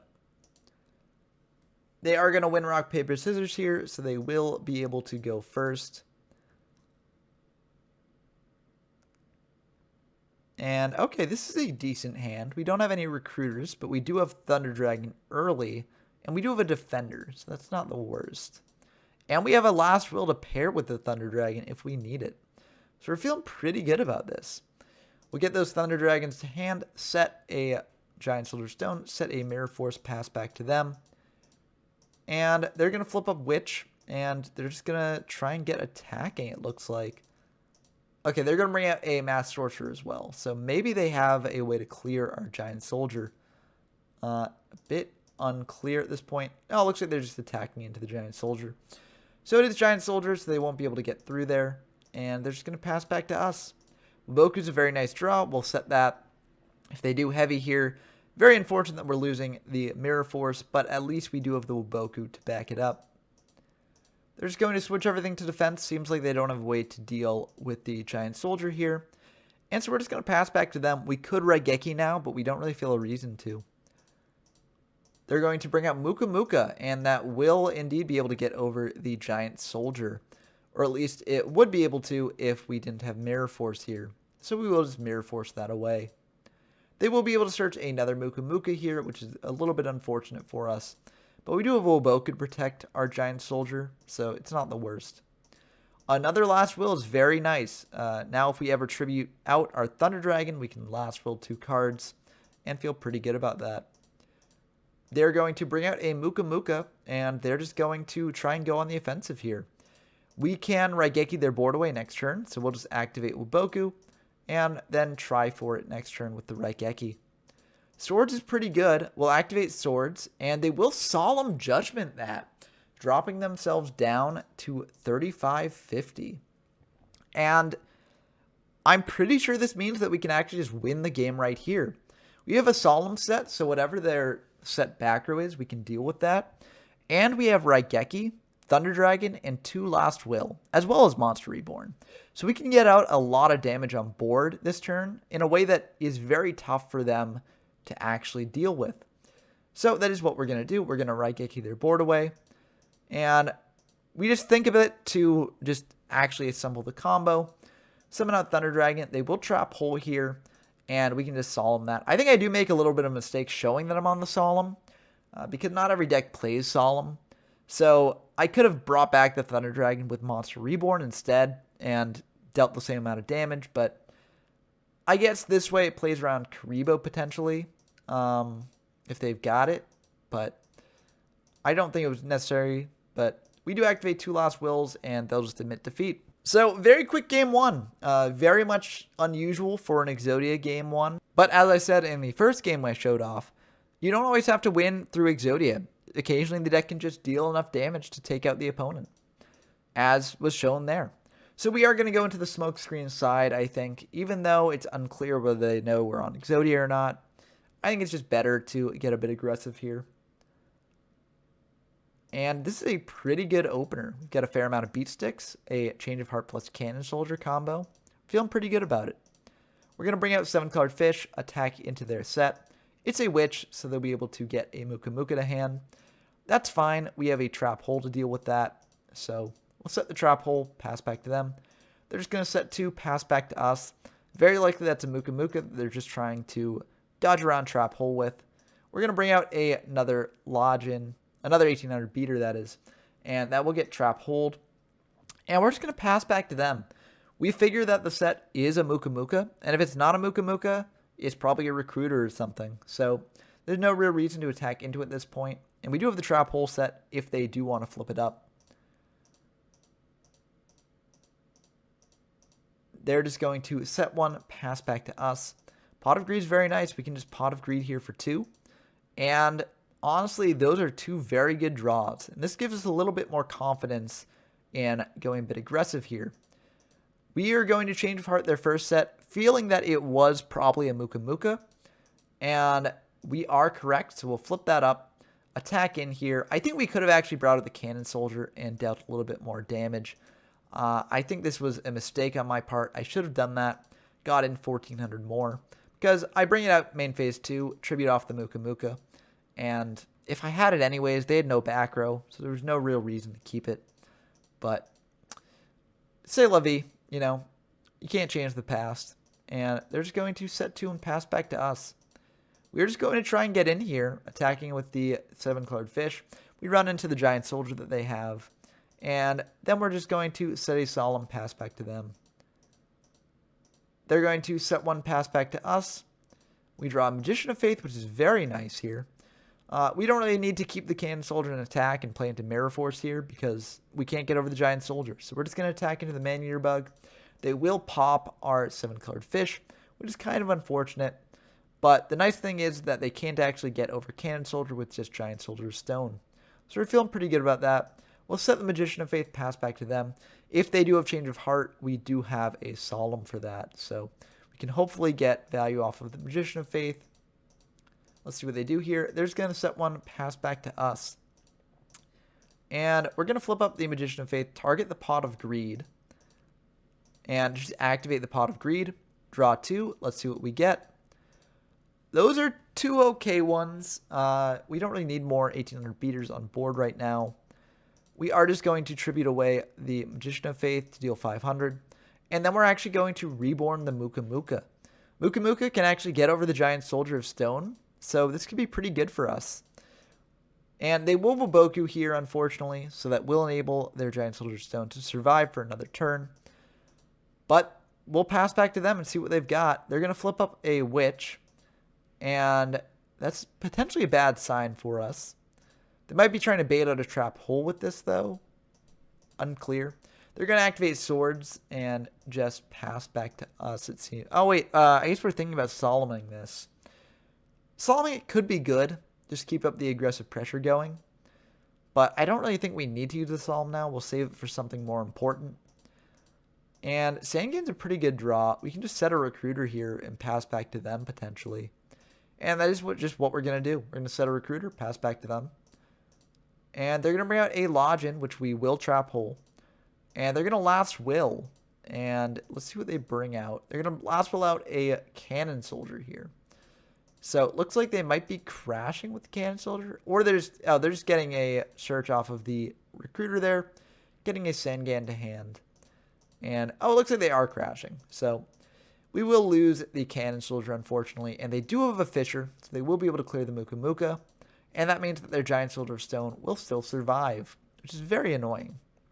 We're going to set a Witch and just pass back to them. We can't attack anyways because Swords is up. They're going to switch the Giant Soldier of Stone to attack and attack over our Witch. We will get to search a Mass Sorcerer. We do not need any more beaters since we already have 3 in hand. And main phase 2, they're just going to set another pass back to us. Honestly, we could heavy this board away as we do have another Solemn in hand. And they've used up 1 Muboku already. So they might not have a second. And if we can get over that Giant Soldier of Stone, that will be an effective way to clear it. That's a bit iffy. We're just going to set a Magician of Faith, set another Solemn. I think this is just in case they have a Change of Heart and a Raigeki or something. So we can Solemn both of those. And we're just going to pass back to them. Oh, also we're at 7 cards in hand, so we need to set something. Swords will vanish. They are going to check the graveyard, switch Giant Soldier to defense, pass back to us. And we will be able to flip up the Magician of Faith here. And what we get is very interesting because we could get a variety of very good cards. Pot, Change of Heart, Monster Reborn, all extremely, extremely good. We are actually going to get the Reborn, though, and we are going to Reborn back the Muka Muka because we can actually get over Giant Soldier of Stone. So we're going to Reborn back the Muka Muka, flip up a Sangan here, summon out 7-colored fish to hopefully get over their set monster, and we're just going to attack in. They do have a Wuboku, unfortunately. Well, this makes me glad that we didn't heavy, but Elboku's kind of annoying. We're just going to activate swords because if they do have a heavy storm, we do have the solemn for it. So we can just use that. They're going to flip up the Sangan. That's perfectly fine. They're going to set 2, pass back to us. Another heavy storm, not necessarily what we want to see right now. We're going to switch the Magician of Faith to defense, summon out Mass Sorcerer, and just try and get in for damage here. I think maybe we could have kept the Magician of Faith in attack because we do have the swords up, but it's just 300 damage, and like it's not likely to come up, so I think it's good just having a monster on field in case they do have Mirror Force. We attack in to Magician of Faith. They do get a Swords Revealing Light back for later. And we attack over Sangan with our Sangan, so that way we can get in for 900 with Mass Sorcerer. They do get another Giant Soldier Stone to try and block us off for a little bit longer. Last will's pretty good, but not right now. And we're just going to pass back to them. They're just going to set 1, activate swords, and honestly we could Solemn Judgment this. It might be a good option to do just to get in for more damage. I don't know. We do have the heavy, and we also do have our swords of our own up, so it's not like they can get through our monsters anytime soon. But we are going to Solemn to keep the aggressive pressure going. And they're just going to set 1, pass back to us, and I'm feeling pretty good about this. We could just attack in with everything here. Might be the move. Unfortunately, if we are able to attack in with everything here, switching the Magician of Faith to defense mode actually did come up then. Because if we attack over their set with Muka Muka, Mass Sorcerer plus Sangan plus 7-colored fish plus Magician of Faith is equal to 4,000 damage, which will drop them down to 300, which is Magician of Faith's attack value exactly. So if we had only attacked in with the Magician of Faith, it actually would have been exact lethal this turn, if they don't have like a Woboku or something. But we didn't, and since we didn't, and we can't actually get lethal damage here, if we switch Magician of Faith to attack, we'll just keep it in defense. We're going to attack in with Muka Muka. They're going to get back swords with the Magician of Faith, and we're just going to attack in with everything here. And drop them down to a very good 600. That's very, very nice to see. It is not hard to kill them for 600, so feeling very good about this. We also still have swords up, and we still do have a Solemn, and now we actually have another Solemn as well. So we're just going to set the Solemn. We are going to set a heavy because we're at 7 cards in hand, so we'd have to discard it anyways, so no reason to keep it in hand. And they're just going to activate swords. That is, we're going to think about that actually. I think that we can just let that go because we do have a heavy storm. If they chain Woboku, then we do have a Solemn. So I think we can just let that go, and we do. We just let that activate. They're just going to set 2, pass back to us, and swords is gone. We will be able to activate heavy here, and even if they had a Solemn or something, we would have been able to Solemn it on our own.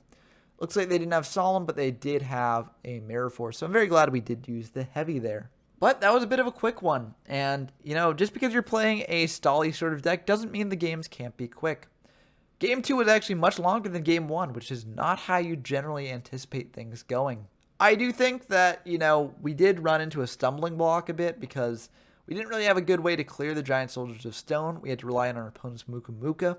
So that maybe could be an argument for including a Muka Muka or 2 in the sideboard. But we managed to win, and that's what matters. So, good thing to keep in mind, though, for later if you're trying to tinker with the deck. We're 2/3 of the way through the Swiss matches for this tournament. So, let's dive into our 5th game. Okay, we've got a game against GBO here. Hopefully we can keep the win streak going and also have a very good game here. GBO is a great duelist, so we should hopefully have a very good game here. But let's see how it goes. We do win the rock, paper, scissors, so we will be able to go first, which is very nice. And Thunder Dragon, the opener, is pretty good, especially when we don't draw the other one. So we will be able to get 2 Thunder Dragons from deck here. We do have a defender, so we can just set the defender, set a trap hole, pass back to them. Feeling pretty good about this. We have the last will to pair with Thunder Dragons as well. They're going to bring out a Lodgin, and while we could trap hole this, it can't actually get over Giant Soldier, so we're honestly fine with that. They're just going to set one, pass back to us. Sangan's pretty good. We can set the Sangan, pass back to them. They're just going to attack into the Sangan, and we will just search a piece. Maybe we shouldn't have searched the piece, but I don't know. You've only got 4 recruiters in deck. Might as well search out pieces with each of them. And they'll just set one, pass back to us. Another defender is very nice to see. So we'll just set that defender, pass back to them. They're going to bring out White Magical Hat, and we will trap hole that because we can take a fair amount of damage, but we don't want cards discarded out of our hand. So we'll trap hole that away. They'll attack in with Lodge in here and take 200, pass back to us. We're just going to set one, pass back to them. And like we figured that they probably have some way to clear one of our monsters if they're bringing out a White Magical Hat to go for that. So it's good to have the Woboku set just in case.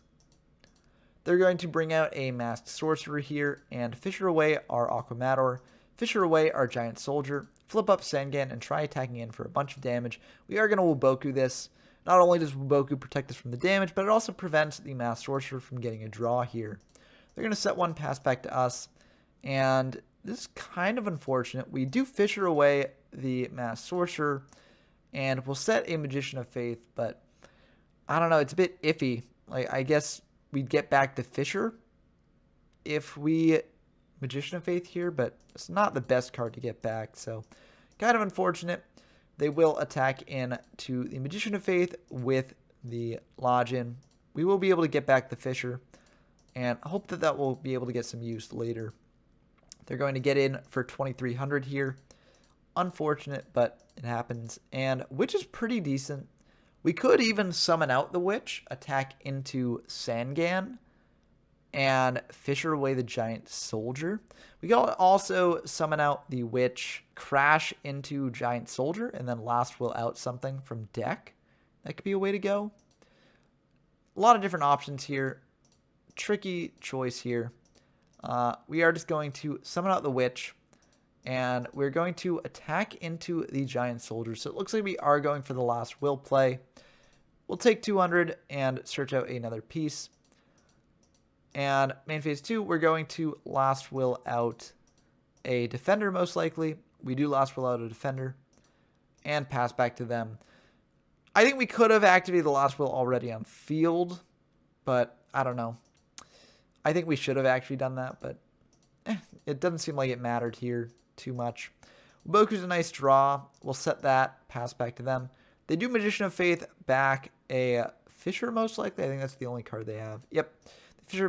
They fisher away our Giant Soldier, and Giant Soldier will die. They'll switch their Giant Soldier to defense to dodge around Mirror Force and attack in for 3,100.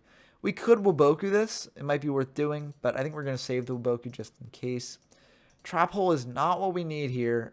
Really unfortunate. We are going to fisher away the Magician of Faith, set one, pass back to them.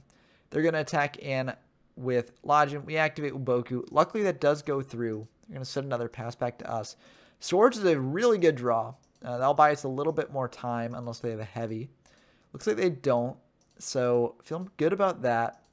Witch is a great draw. We can set that, pass back to them. They'll set another, and Mask is another pretty great draw. We're going to set the Mask, pass back to them, and they're just going to pass back to us. Swords will expire. Solemn Judgment is pretty good. And we've got to think about what we want to do here. So we can Mask back the Woboku, which will buy us another turn. We do a last will here. We could tribute over the Witch, search a piece, last will out another Recruiter, thin our deck a bit, and it might be good. I don't know. There's a lot of different things that I could do here. I'm going to flip up the Mask, and maybe this is a bit of a mistake. If they've got a Solemn Judgment, they can Solemn this, and they do indeed Solemn this. They could have Solemned the Woboku if we activated it, but having the Mask on field does actually, block an attack, so it would be pretty good. And we do actually get a ruling wrong here. We debate whether getting the mask solemned actually sends it from the field to the graveyard because it was set on field.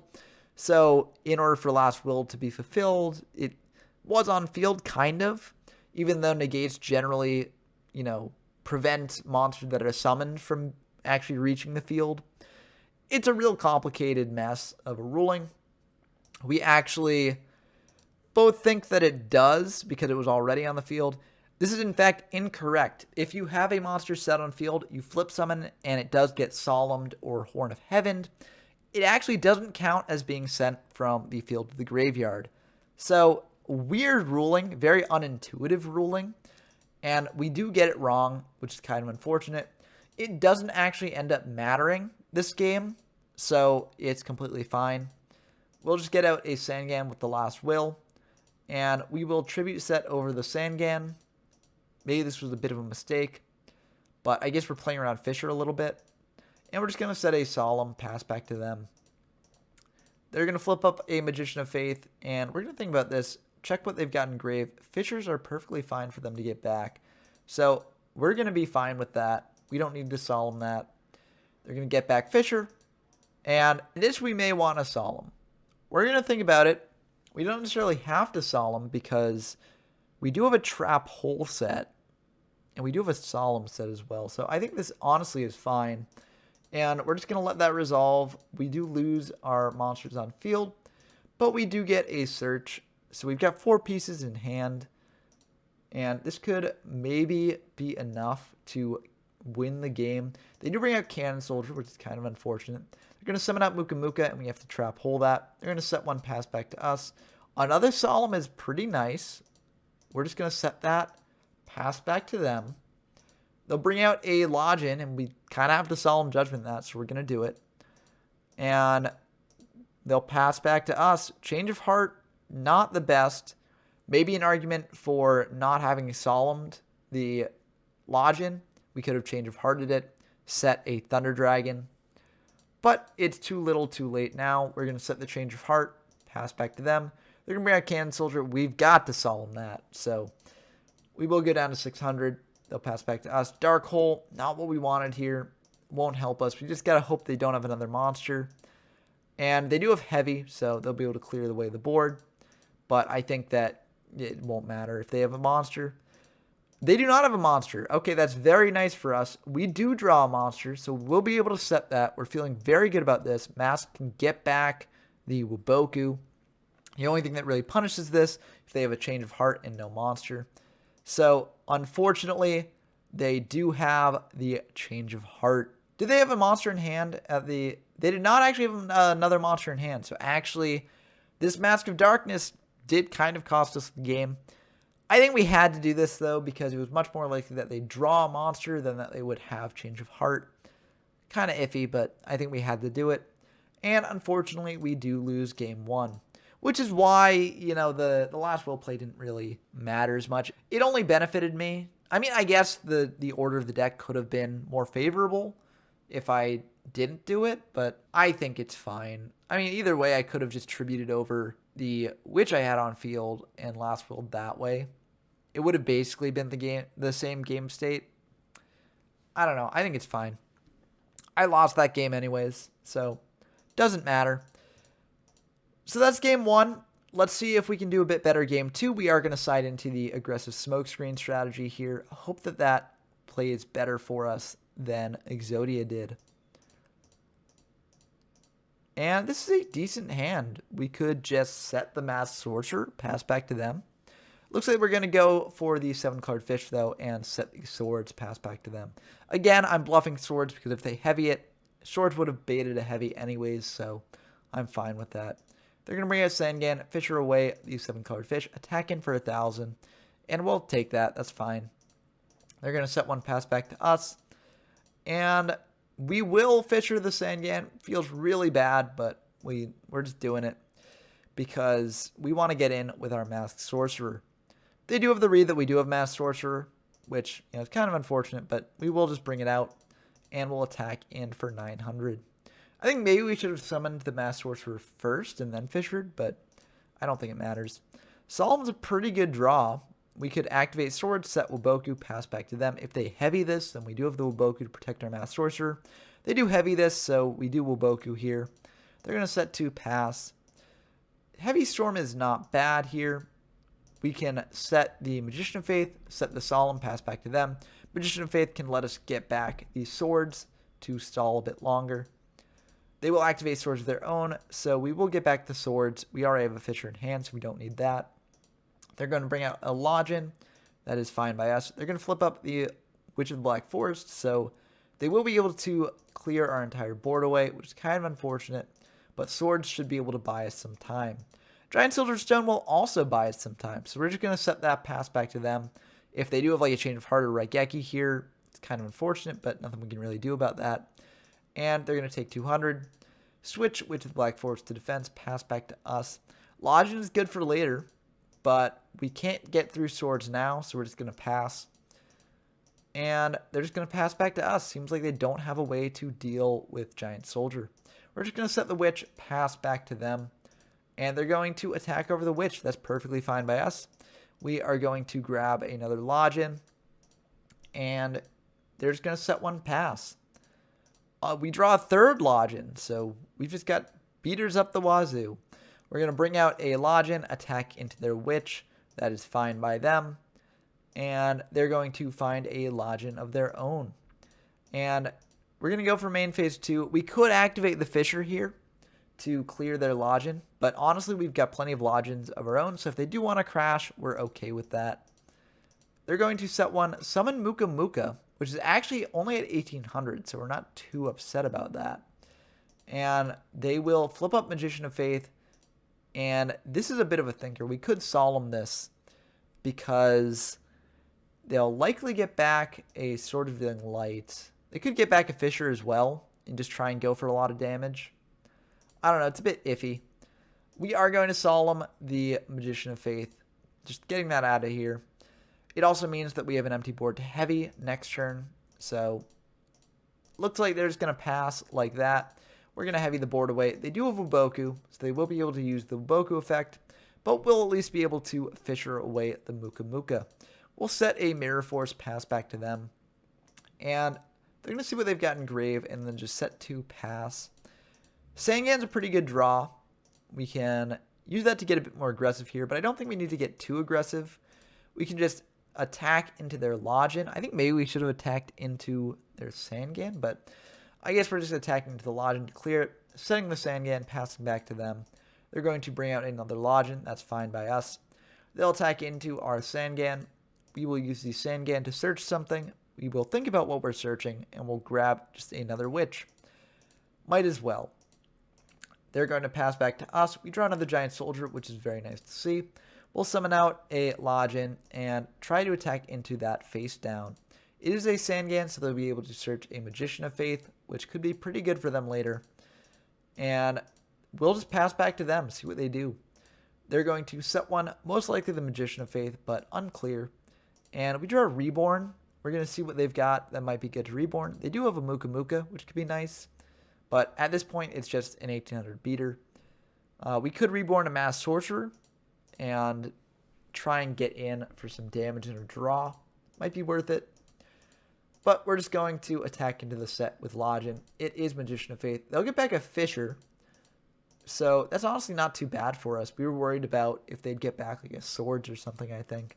That would have been pretty bad for us. But they're just going to Fisher away the Giant Soldier and attack into our set. That's perfectly fine by us since we have another Giant Soldier in hand. And we'll be able to get a search. We're going to grab a Mass Sorcerer. We don't necessarily want to reveal that we have a Lodgin in hand. And if we search a 7-card fish instead of a Lodgin, they might get the read that we do have another Lodgin in hand. So I think the Mass Sorcerer is the right play. We can also crash our Lodgin into their Lodgin next turn, attack indirectly with Mass Sorcerer, get a draw that way. So I think that's pretty good. Another Swords is nice to see. We won't say no to that. We're going to summon out the Mass Sorcerer, try to crash in with Lodgin here. Unfortunately, they do have Mirror Force, so kind of rough. We're going to think about this. We check their grave to see how many heavies they've used. They've just used one, so we don't necessarily want to activate the Swords and play into a heavy. We are going to Reborn, though, and we're going to Reborn back a Giant Soldier. Just have a Defender on field. and pass back to them. They're going to bring out Gumo, which can get over Giant Soldier, but luckily will also play heavily into Mirror Force. So they're going to call heads, and let's see if they get it right. They do get it right, so they're not going to lose half their life points. But I am still glad that we managed to clear a beater. And they're going to activate swords from hand. So I guess that's why they didn't get swords from graveyard, because they already had a swords in their hand. We're going to activate a swords as well. Set one, pass back to our opponent. I think this is kind of unnecessary, but we're going to do it anyways. It disincentivizes them from activating a Raigeki or Dark Hole on this board because they can't get offensive pressure afterwards. So I think it's fine. We're going to set a Sangan as well, pass back to them, and they're going to pass back to us. We're just waiting out swords at this point. We could set the Solemn. Kind of plays into heavy a little bit, though, so we're not going to do that. And they're going to bring out 7-colored fish, set one, pass back to us. Swords will expire here. Oh, Pot of Greed is a great draw here. We're going to Pot of Greed, draw 2, and we can potentially Magician of Faith back the Pot of Greed again. So now we've got a couple options to get from graveyard with Magician of Faith.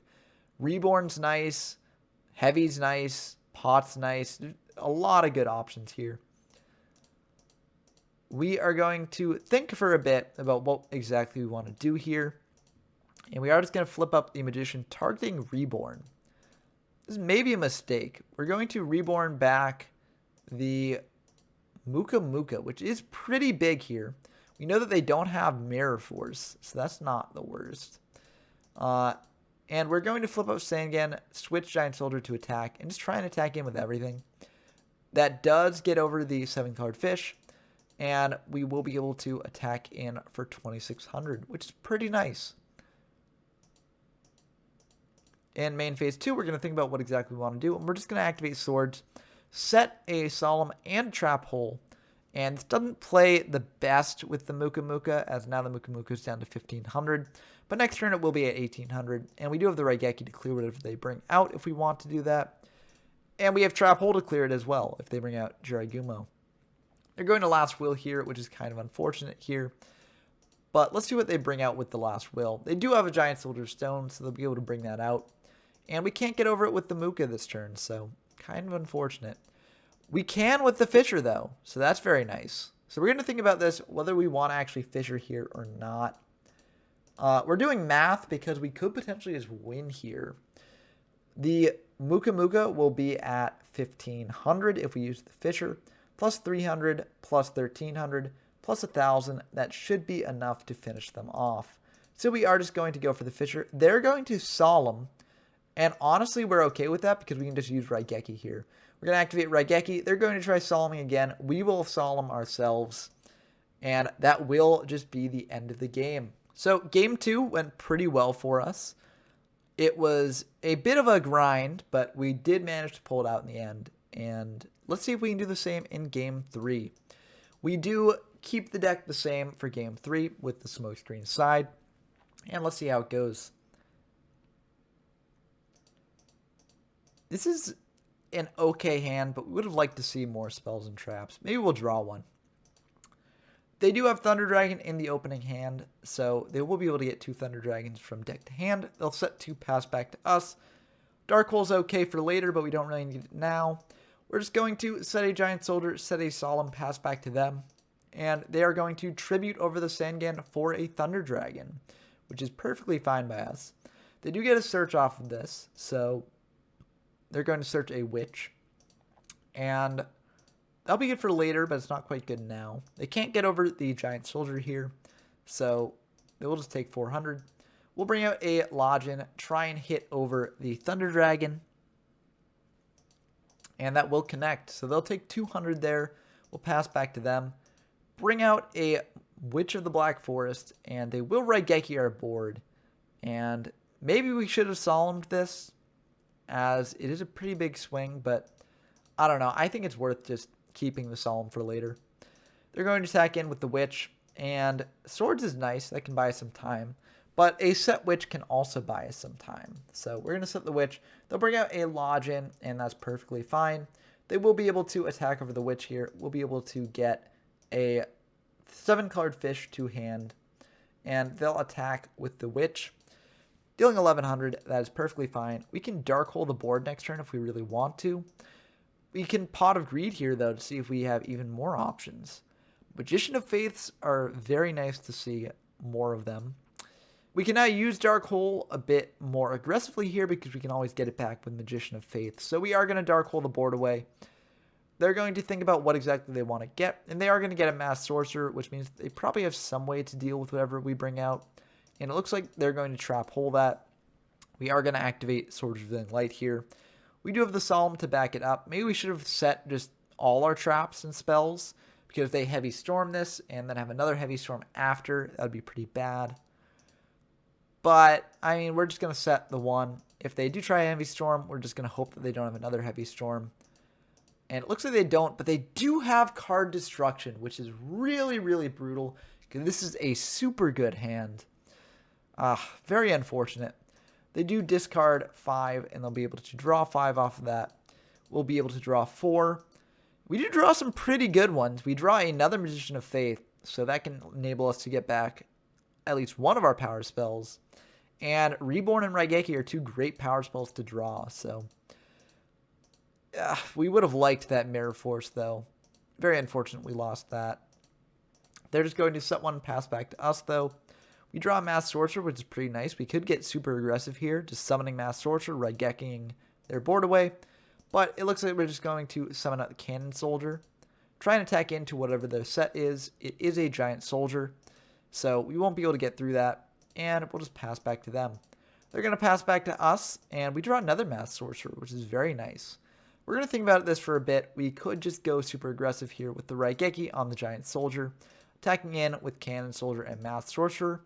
And it looks like that is what we might be doing. Yep, it is. We're going to Raigeki, attack in for 23, and get a draw off of that. Another sword is very nice to see. We can use that to replace the one that we've got on field if we need it. And they're going to bring out a Lodgin, pass back to us. Change of Heart is super good here. We can Change of Heart their Lodgin and tribute it off in main phase 2 with Cannon Soldier. We're going to think about this because we could potentially get a lot of damage on board and potentially enough to kill them. We do have Solemn for whatever their back row is, so we don't need to worry about that.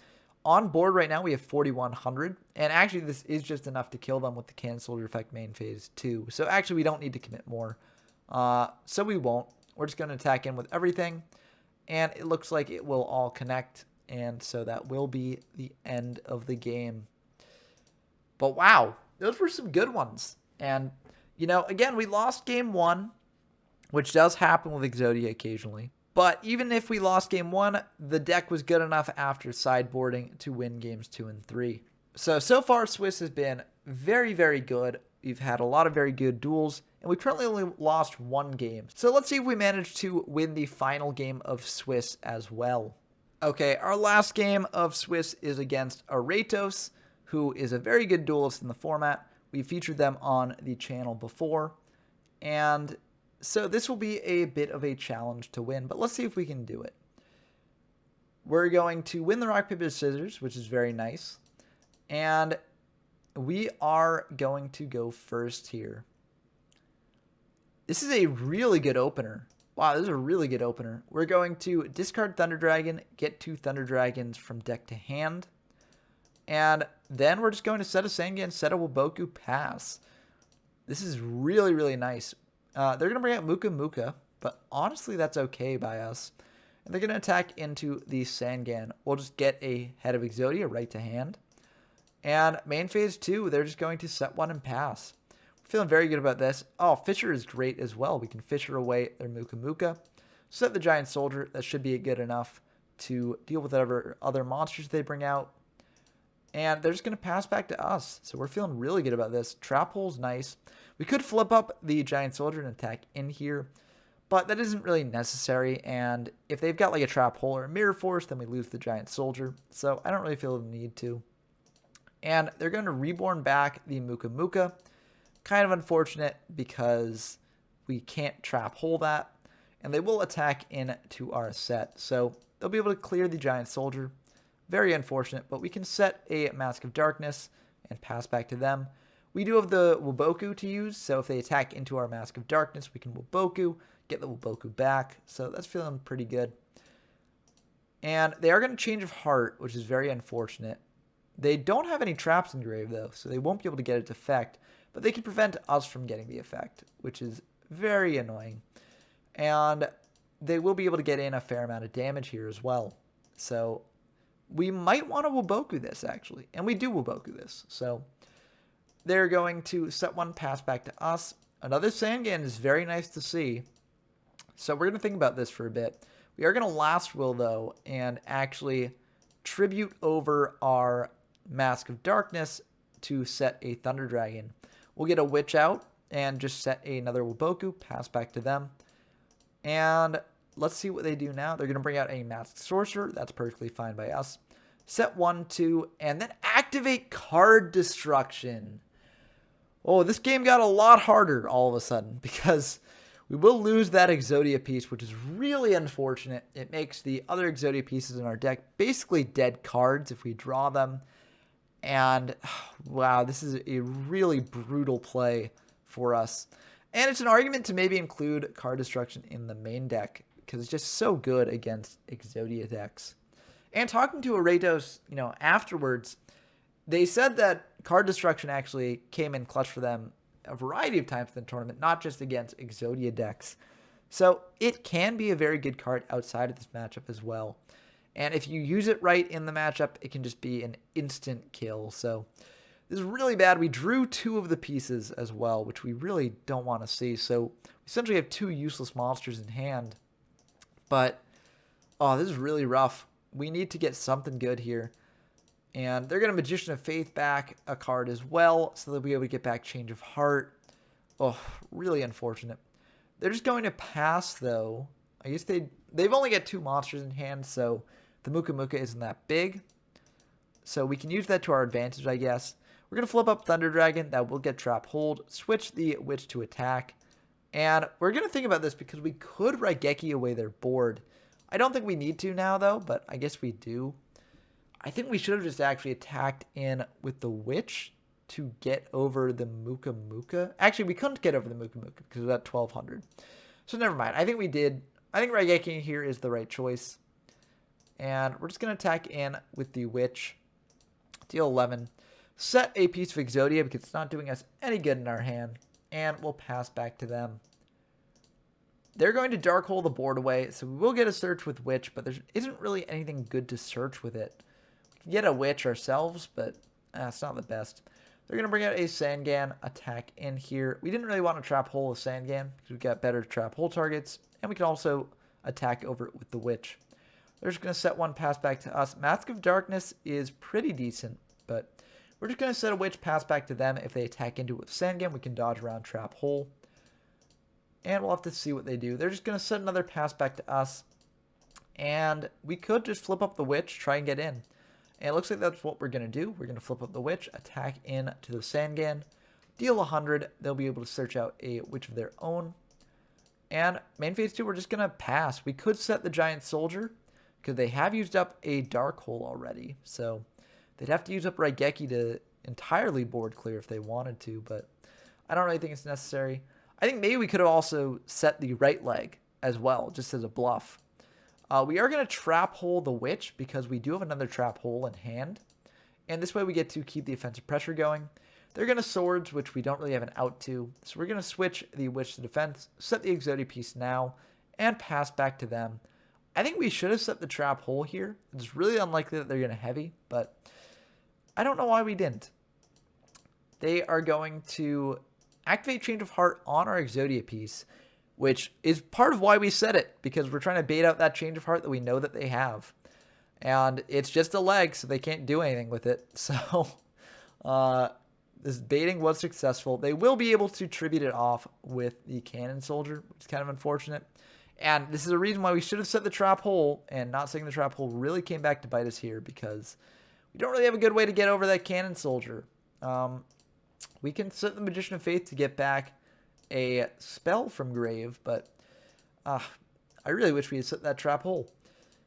They're going to attack in with the Cannon Soldier and take 600 for their troubles. Main phase 2, they're just going to set 1, pass back to us. Swords doesn't really help us here that much. We're going to set a Mask of Darkness, pass back to them. And they're going to flip up the Magician of Faith and get back a spell from grave. They've got a lot of good ones to choose from. They are going to choose the Change of Heart, and they are going to get back a trap with this, which is very unfortunate. They are going to check their grave, think about what they want to get, and they are going to summon out a White Magical Hat, which we will trap hole. So, glad we did that at least. That's an argument for saving the trap hole, I guess. They're going to fisher away the Giant Soldier, get back a trap hole of their own with the Mask of Darkness, attack in for 12 plus 14, and we could Waboku this, but I think we're saving it for later. They will be able to tribute off the mask for an additional 500, and they are just going to set 1 and pass back to us. Dark Hole is very nice. I think we do actually want a Dark Hole here. Tough to say, though, but I think we got to go for it. Oh, I guess we're not. We're reborning the Muka Muka because this can dodge around the trap hole that we know they have, and they are going to Solemn that. Very interesting here. We are going to Dark Hole the board away, and we will... This is a bit iffy. We could bring out the Giant Soldier to try to bait out the trap hole. Okay, just for just setting the Giant Soldier. Maybe that baits it out that way. I don't know. It's a bit iffy. We are going to flip up the Giant Soldier. Now this is really a choice for them. Like, do they want to trap hole this? We could have another monster in hand to summon out after it. It's a bit iffy. They are going to go for it. And we're just going to Swords of Revealing Light. Set the Magician of Faith. Pass back to them. They're just going to pass back to us. We draw a leg, which is not helping us at all. And we're going to flip up the Magician of Faith now. I'm not sure it's necessarily worth it, but we do go for it. And we will Reborn here, targeting Cannon Soldier. I think this is a bit of a mistake. I think we should have saved the Reborn for the Muka Muka, which could potentially get bigger later on. We could have also saved the Reborn for a Mass Sorcerer once we had a way to clear the Witch, but I don't know. I think this is maybe a mistake. We could have also got back like a Raigeki, but we didn't really need to clear the Witch. That would have actually been kind of bad because they would have gotten a search off of it. So we're just going to bring out the Cannon Soldier, try and get aggressive here. Try and attack in for a bunch. If they have a Mirror Force, they have a Mirror Force. They have a Waboku instead. So since we weren't able to get in, we're just going to tribute off our Peace and our Faith to deal 1,000. And they do a Fisher for the Cannon Soldier, so a bit unfortunate. That's second turn on Swords. We draw Waboku, which we don't really need to set yet. They're going to set another. Pass back to us. Last Will's okay, but not really the best right now. And they're going to switch the Witch to attack in, and yeah, we're just going to take it. They're going to set another back row. Trap hole is not helpful for us here. We're going to Swords and just pass back to them. We're in really dire straits. We really need a monster to do something with. They're going to Pot of Greed, and they're just going to set 1, pass back to us. You know, we are actually at risk of decking out if we don't find a way to deal with their board and get aggressive. They're just going to switch the Witch to defense, pass back to us. Aquamador is a monster, so we can set that out, set a trap hole, pass back to them. And they're just going to flip up the Lodgin. We're going to think about that, and we will trap hole it. We don't want them sticking a beater on field.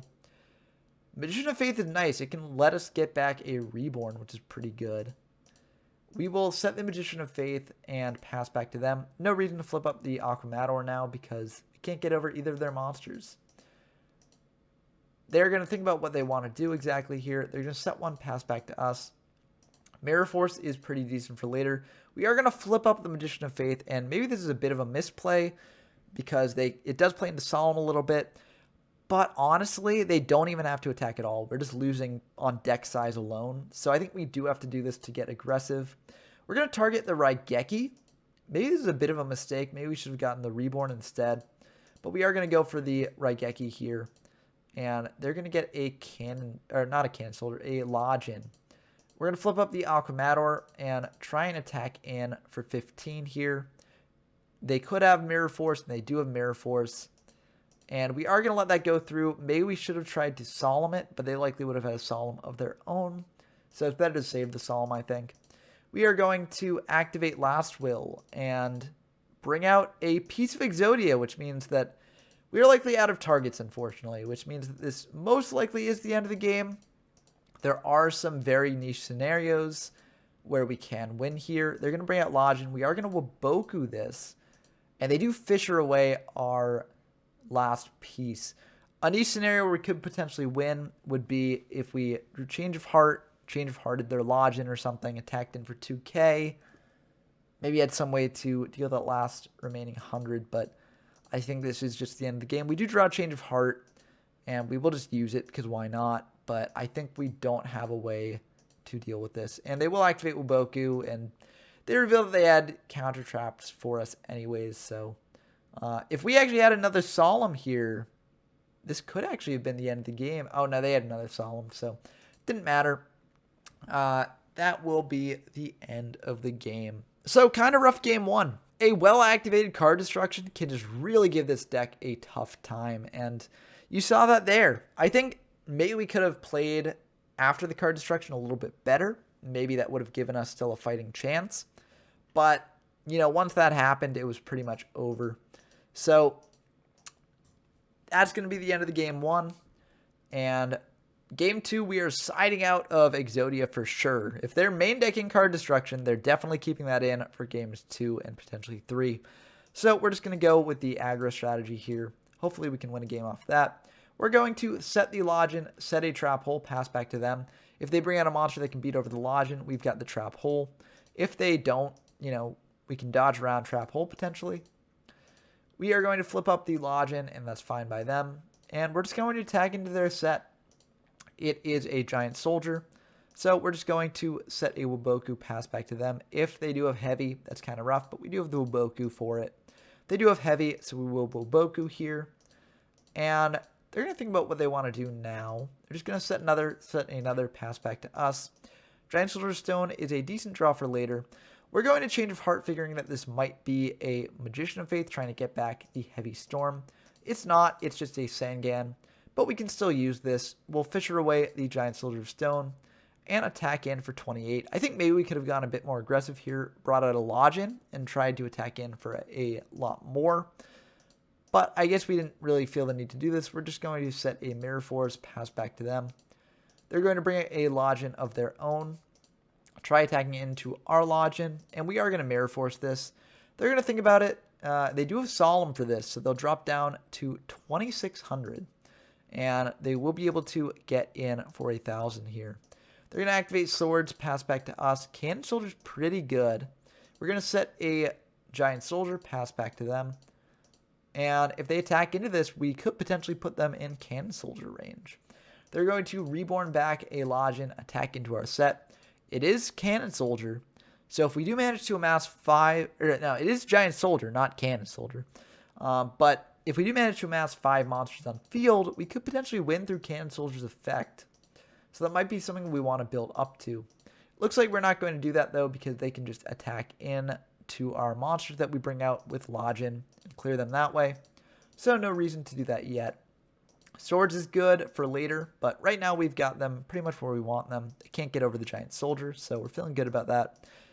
We draw another Giant Soldier, which is nice to see. We'll bring out a Lodgin and try attacking into the Sangan. No reason to crash with their Lodgin yet, especially if they potentially have a Waboku. And they're going to think about what they want to search. They're going to search out a Witch. And main phase 2, we're going to think about it, and we're just going to pass. We don't really feel the need to activate the Swords yet. We do have a Trap Hole to deal with whatever beaters they bring out, so they can't get too much damage on board. If they get in, like, a White Magical Hat... Actually, they can't get White Magical Hat either, because we have Trap Hole, so... We're feeling very good about this. They're just going to attack in to our Lodgins. Those will crash, and we'll set one. They'll pass back to us. Fisher is a pretty nice draw. Well, we don't Fisher. That is an illegal activation. There's no monster on their field face up to get rid of that way. We will flip up a Witch of the Black Forest, and we will actually Fisher this. So they're going to search out another Witch here, and we can just get a bit aggressive. We're going to switch the giant soldier to attack. Try and attack in, because if we can get them down to 11, we can potentially very easily kill them with a cannon soldier later. Unfortunately, they do have a Wuboku, so that won't go through. And they're going to heavy storm the board away, which is very unfortunate. But it looks like they can't actually get over giant soldiers, so we're feeling okay about that. We are just going to switch giant soldiers to defense, set a Sangan, pass back to them. And they're just going to activate swords, flip up Sangan, flip up Mass Sorcerer, and attack into our Sangan. We got to think about what to search. We've got a couple good options, but we're just going to get a Witch. And pass back to us. We draw Wuboku, which is very nice. We can set the Witch, set the Wuboku, pass back to them. And they're going to switch the Mass Sorcerer to defense, set one of their own, pass back to us. We draw a Mass Sorcerer as well. We could just start amassing a board for Cannon Soldier to tribute off, and that is what we're going to do. This only really gets punished by Raigeki, and if they do Raigeki, we do get a search off Witch, and we do have Wuboku for the follow-up, so it's not the worst thing in the world, but it is kind of iffy. We are just going to go for it. We're going to set a Cannon Soldier because next turn, if we bring out a Giant Soldier, this will be the end of the game. So we just got to hope that they don't have Raigeki. They will Fisher away our Giant Soldier and set 1, set 2, set 3, pass back to us. So it seems like they don't have Raigeki in hand, or else they would have just Raigeki'd this instead of Fishering. So we feel very good about this. We're just going to set a Giant Soldier of Stone, and you know, if they don't draw Raigeki, I think we can just win this. They do draw Raigeki, or I mean, I guess they could have held it, but they do have Raigeki, and that will clear our whole board away. So we will be able to search a 7-card fish, and yeah, we're in a pretty tough spot now. We can potentially still win here because we do have heavy for their back row, but this is very rough. They get back a Reborn with the Magician of Faith, flip up a Witch, bring out a White Magical Hat, Reborn back the Cannon Soldier, and we just got to hope they don't have a Solemn for the Witch, because this is game on board, or not for the Witch, for the Wuboku. This is game on board, and that will be the end of the game there. We did get a bit greedy in game 2. I think maybe we didn't have to make this play. We figured since they didn't have a Raigeki, we were safe. But unfortunately, Raigeki is in the deck, so they can draw it. So if we had played that a bit safer, I think maybe we could have still managed to win. But we got a bit greedy. And who knows if we would have won game 3 anyways. Either way, losing only 2 games was enough to get us into the top 8. So I actually do have one more game to show you of my match in top 8. So let's see how I do in that. Funnily enough, our top 8 match is also against Aretos, so we get to face them again. And we do know they're on main deck card destruction, so that makes the game 1 matchup a bit scarier, but hopefully we can still manage to pull it off, even knowing that. So we're going to see who gets to go first. We managed to win the rock, paper, scissors, so we will go first. Hopefully that gets us 1 card deeper and then 1 card further away from card destruction. So let's see how this goes. This is a very good hand. Wow. We could commit more to board knowing that they have card destruction, but I think that we just want to set the Witch, set a Mirror Force, pass. They likely aren't going to turn 1 card destruction if they do have it. And they're just going to set 3 and pass as well. Solemn is very good here. This will enable us to Solemn Judgment the card destruction if they activate it when we have an Exodia piece in hand. So it gives us a bit more insulation. They are going to bring out Giant Soldier, and they're going to attack into our set. It is a Witch, so we will be able to get a piece if we so choose, but that might be a little bit risky given that they do have card destruction and we don't actually have another monster to bring out afterwards. We will get a piece though, and we're going to search one of the weaker pieces first, because if they do card destruction us, the head of Exodia does have 1,000 attack, and that could end up mattering if we need to summon it out to attack with. So we are going to search for a weak piece, and they'll set 1, pass back to us. Swords is very nice. We'll activate swords here and just pass back to them. We figure they don't really want to heavy this board, and even if they do, we do have Solemn Judgment for that if we need it. They're just going to switch the Giant Soldier to defense, set 1, pass back to us. We hard draw another piece, which is honestly pretty fine. We're going to set a Dark Hole in case they have card destruction. We want to save it. And they're just going to set another, pass back to us. Magician of Faith is very nice. We'll set the Magician of Faith, pass back to them. And they're just going to pass back to us. We draw another Magician of Faith here. We're going to think about what we want to do. We are going to reborn back the Witch of the Black Forest here. And we are going to flip up Magician and target Reborn. Okay, I see what we're doing. We can Dark Hole here to last will out a Recruiter and then Reborn the Witch, and that will be the end of the game potentially if we are able to destroy those or get them sent to the graveyard in some way. So we'll search out a piece with the Witch. They'll search out a White Magical Hat, makes sense. And they'll also search out a Magician of Faith, also makes sense. We're going to activate Last Will here, and they're going to think about it. They might have a Solemn. They will, in fact, Solemn that. And we're going to think about this as well, because we could Solemn that Solemn. It's kind of iffy. We're just going to let it go, though, and then Reborn back a Witch. We figure 4 pieces is pretty good. And we do have the Magician of Faith to get back Reborn again. So, feeling pretty good about that. We're going to activate Swords here, pass back to our opponent. And they're going to Fisher away the Witch. That is perfectly fine by us. We get another piece to hand. They're going to set one of their own, set another, pass back to us. And we draw another Witch. So this will be the end of the game if we are able to Magician of Faith back the Dark Hole, because we can just set a Witch of the Black Forest, Dark Hole the board away, and get that last piece. Even if they do have a Solemn for the Dark Hole or the Magician of Faith, setting the Witch actually means that we'll probably win anyways, because we can, if they have to attack over it, then we just win because we get the last piece to hand. So we're feeling very good about this. We get the Dark Hole to hand, set the Magician, or set the Witch, not the Magician of Faith, and then we Dark Hole the board away, and that will get us our last piece to hand. And we will manage to win, even though our opponent does have main deck card destruction. So that's the end of the game. And I think that this does show something interesting about main deck card destruction, is that there's no way to really search it out. So if the game does go long enough, you are more likely to see it. And Exodia games often do go quite some time, as they have to stall to get their pieces in place. But if the Exodia deck is able to combo off early and get a bunch of pieces to hand, then card destruction might not actually make that much of a difference in the game. I do still think it is a good option against Exodia decks, as it can just be devastating to play through if you're the Exodia player, but it isn't perfect. And I think that even if the meta sort of adapts so that people are playing more Exodia hate in the main deck, I think that Exodia can still take games and still be a very, very good deck, as shown here. But that's game 1. Let's see if we can keep the victories going in games 2 and 3. As a note, I make a major mistake here. I misclicked. I don't actually swap the cards in the sideboard process, and I just go to done siding. And I play the Exodia deck in game 2 as well. I don't play the smokescreen side. This is a major mistake on my part, but I can potentially win. Maybe Arados will side out the hand control elements of their deck.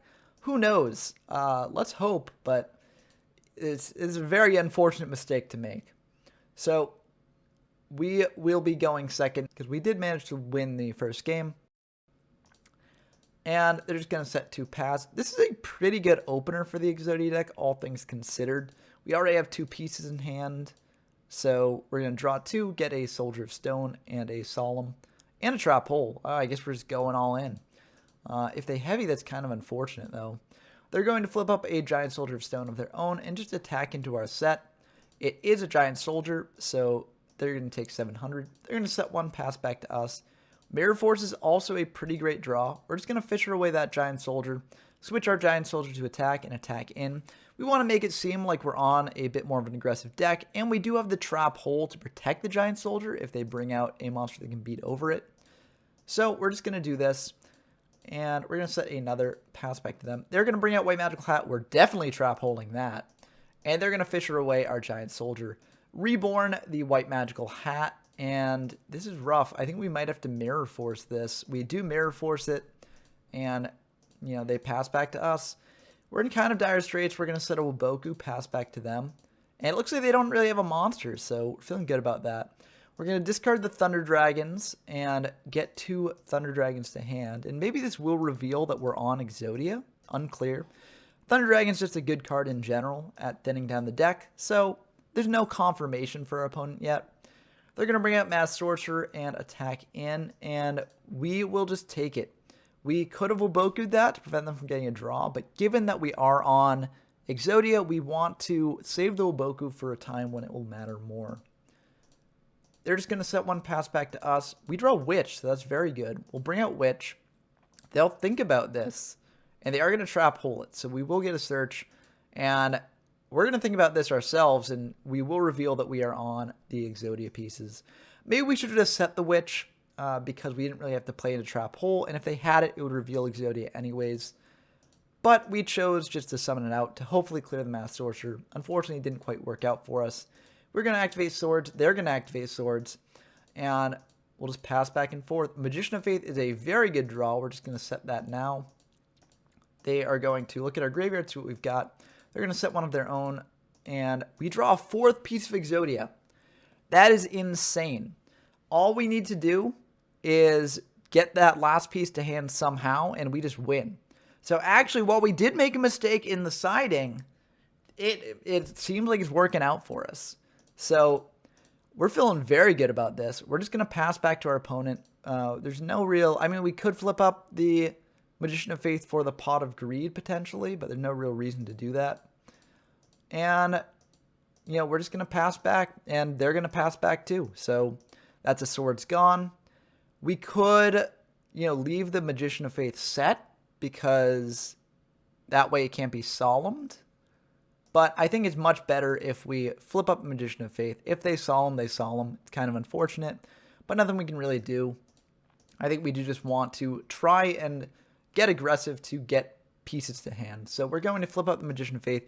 Target Swords. I think maybe we should have actually targeted the pot, but it doesn't matter either way. They will Solemn Judgment this, and we will Solemn Judgment back, actually.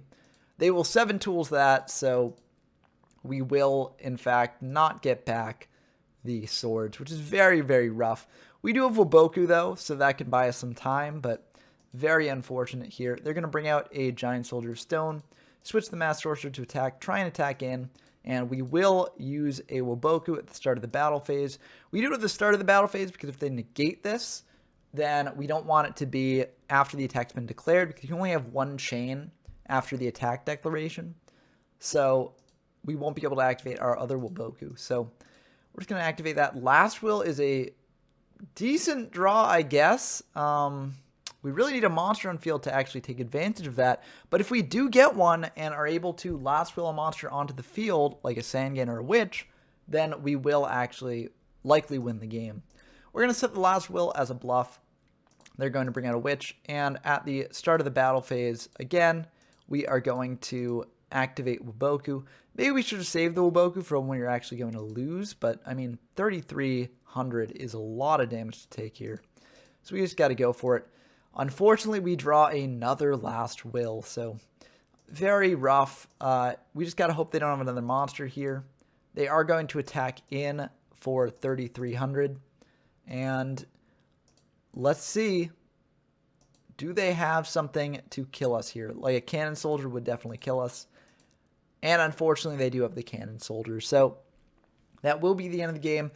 Very unfortunate. We were so close to actually pulling off the Exodia combo in Game 2, even though we didn't intend to bring it in. But, I mean, that's the way it goes, you know. While the Exodia pieces are good to have in hand, they are also bricks in hand. So, you know, we didn't really have any way to deal with their board, and the Last Wills can be bricks if you don't have any way to trigger them. You kind of need them in the deck because they can enable you to combo off and get a bunch of pieces in hand all at once.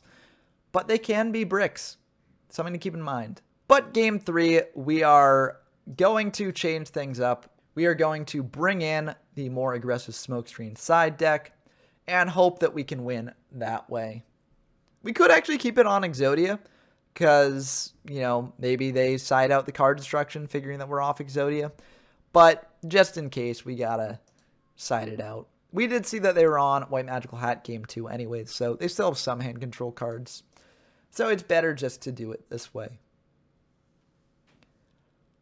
This is a pretty good opener. Pot of Greed's very nice. We'll be able to draw 2 here. See what we get. Okay, those are pretty good. We'll set a Masked Sorcerer, set a Waboku, pass back to them. If they do bring out a beater, it's kind of unfortunate. We don't necessarily want to use the Waboku on that. But if they don't, we could potentially get a card draw here. And we also have a Masked Sorcerer on field for next turn, potentially. They're going to Pot of Greed themselves, and they're just going to Change of Heart our set, which is very unfortunate because they'll be able to get in a draw here, potentially. And they're just going to attack in for 900. We might want to Waboku this, honestly. But we're going to think about it. We are going to Waboku, and they're going to just set 2 pass. Oh, that was a very brutal play. Yeah, we're kind of hurting here. We're going to bring out a 7-colored fish, and they will trap hole that. We are going to Swords here because we figure that they do have a Magician of Faith to get back the Change of Heart, and that's why they used it so aggressively. And we are correct. They'll bring back a Pot of Greed, but yeah, nothing we can really do there. I think we should have attacked in with the Masked Sorcerer. I guess the reason we didn't is because we're afraid of heavy. And if they heavy away the swords, then our Masked Sorcerer is vulnerable. But I think we just got to play aggressively here and clear their monsters. Tough to say, though. They're going to Pot of Greed. They're going to set 1, set 2, set 3, pass back to us. And which is a very good draw. We'll bring out Sangan. And we're just going to attack into the Magician of Faith. No reason to switch the Masked Sorcerer to attack because we know that they play Masked Sorcerers as well. So we're not going to blindly attack into that set.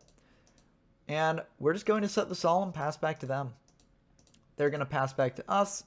Raigeki's a pretty great draw for later, but we can bring out a 7-colored fish now and just try and get in for a ton of damage. If they have Mirror Force, it might honestly be worth Solemning. But Waboku is perfectly fine. We'll let that go through. Flip up the Sangan. We'll pass back to them.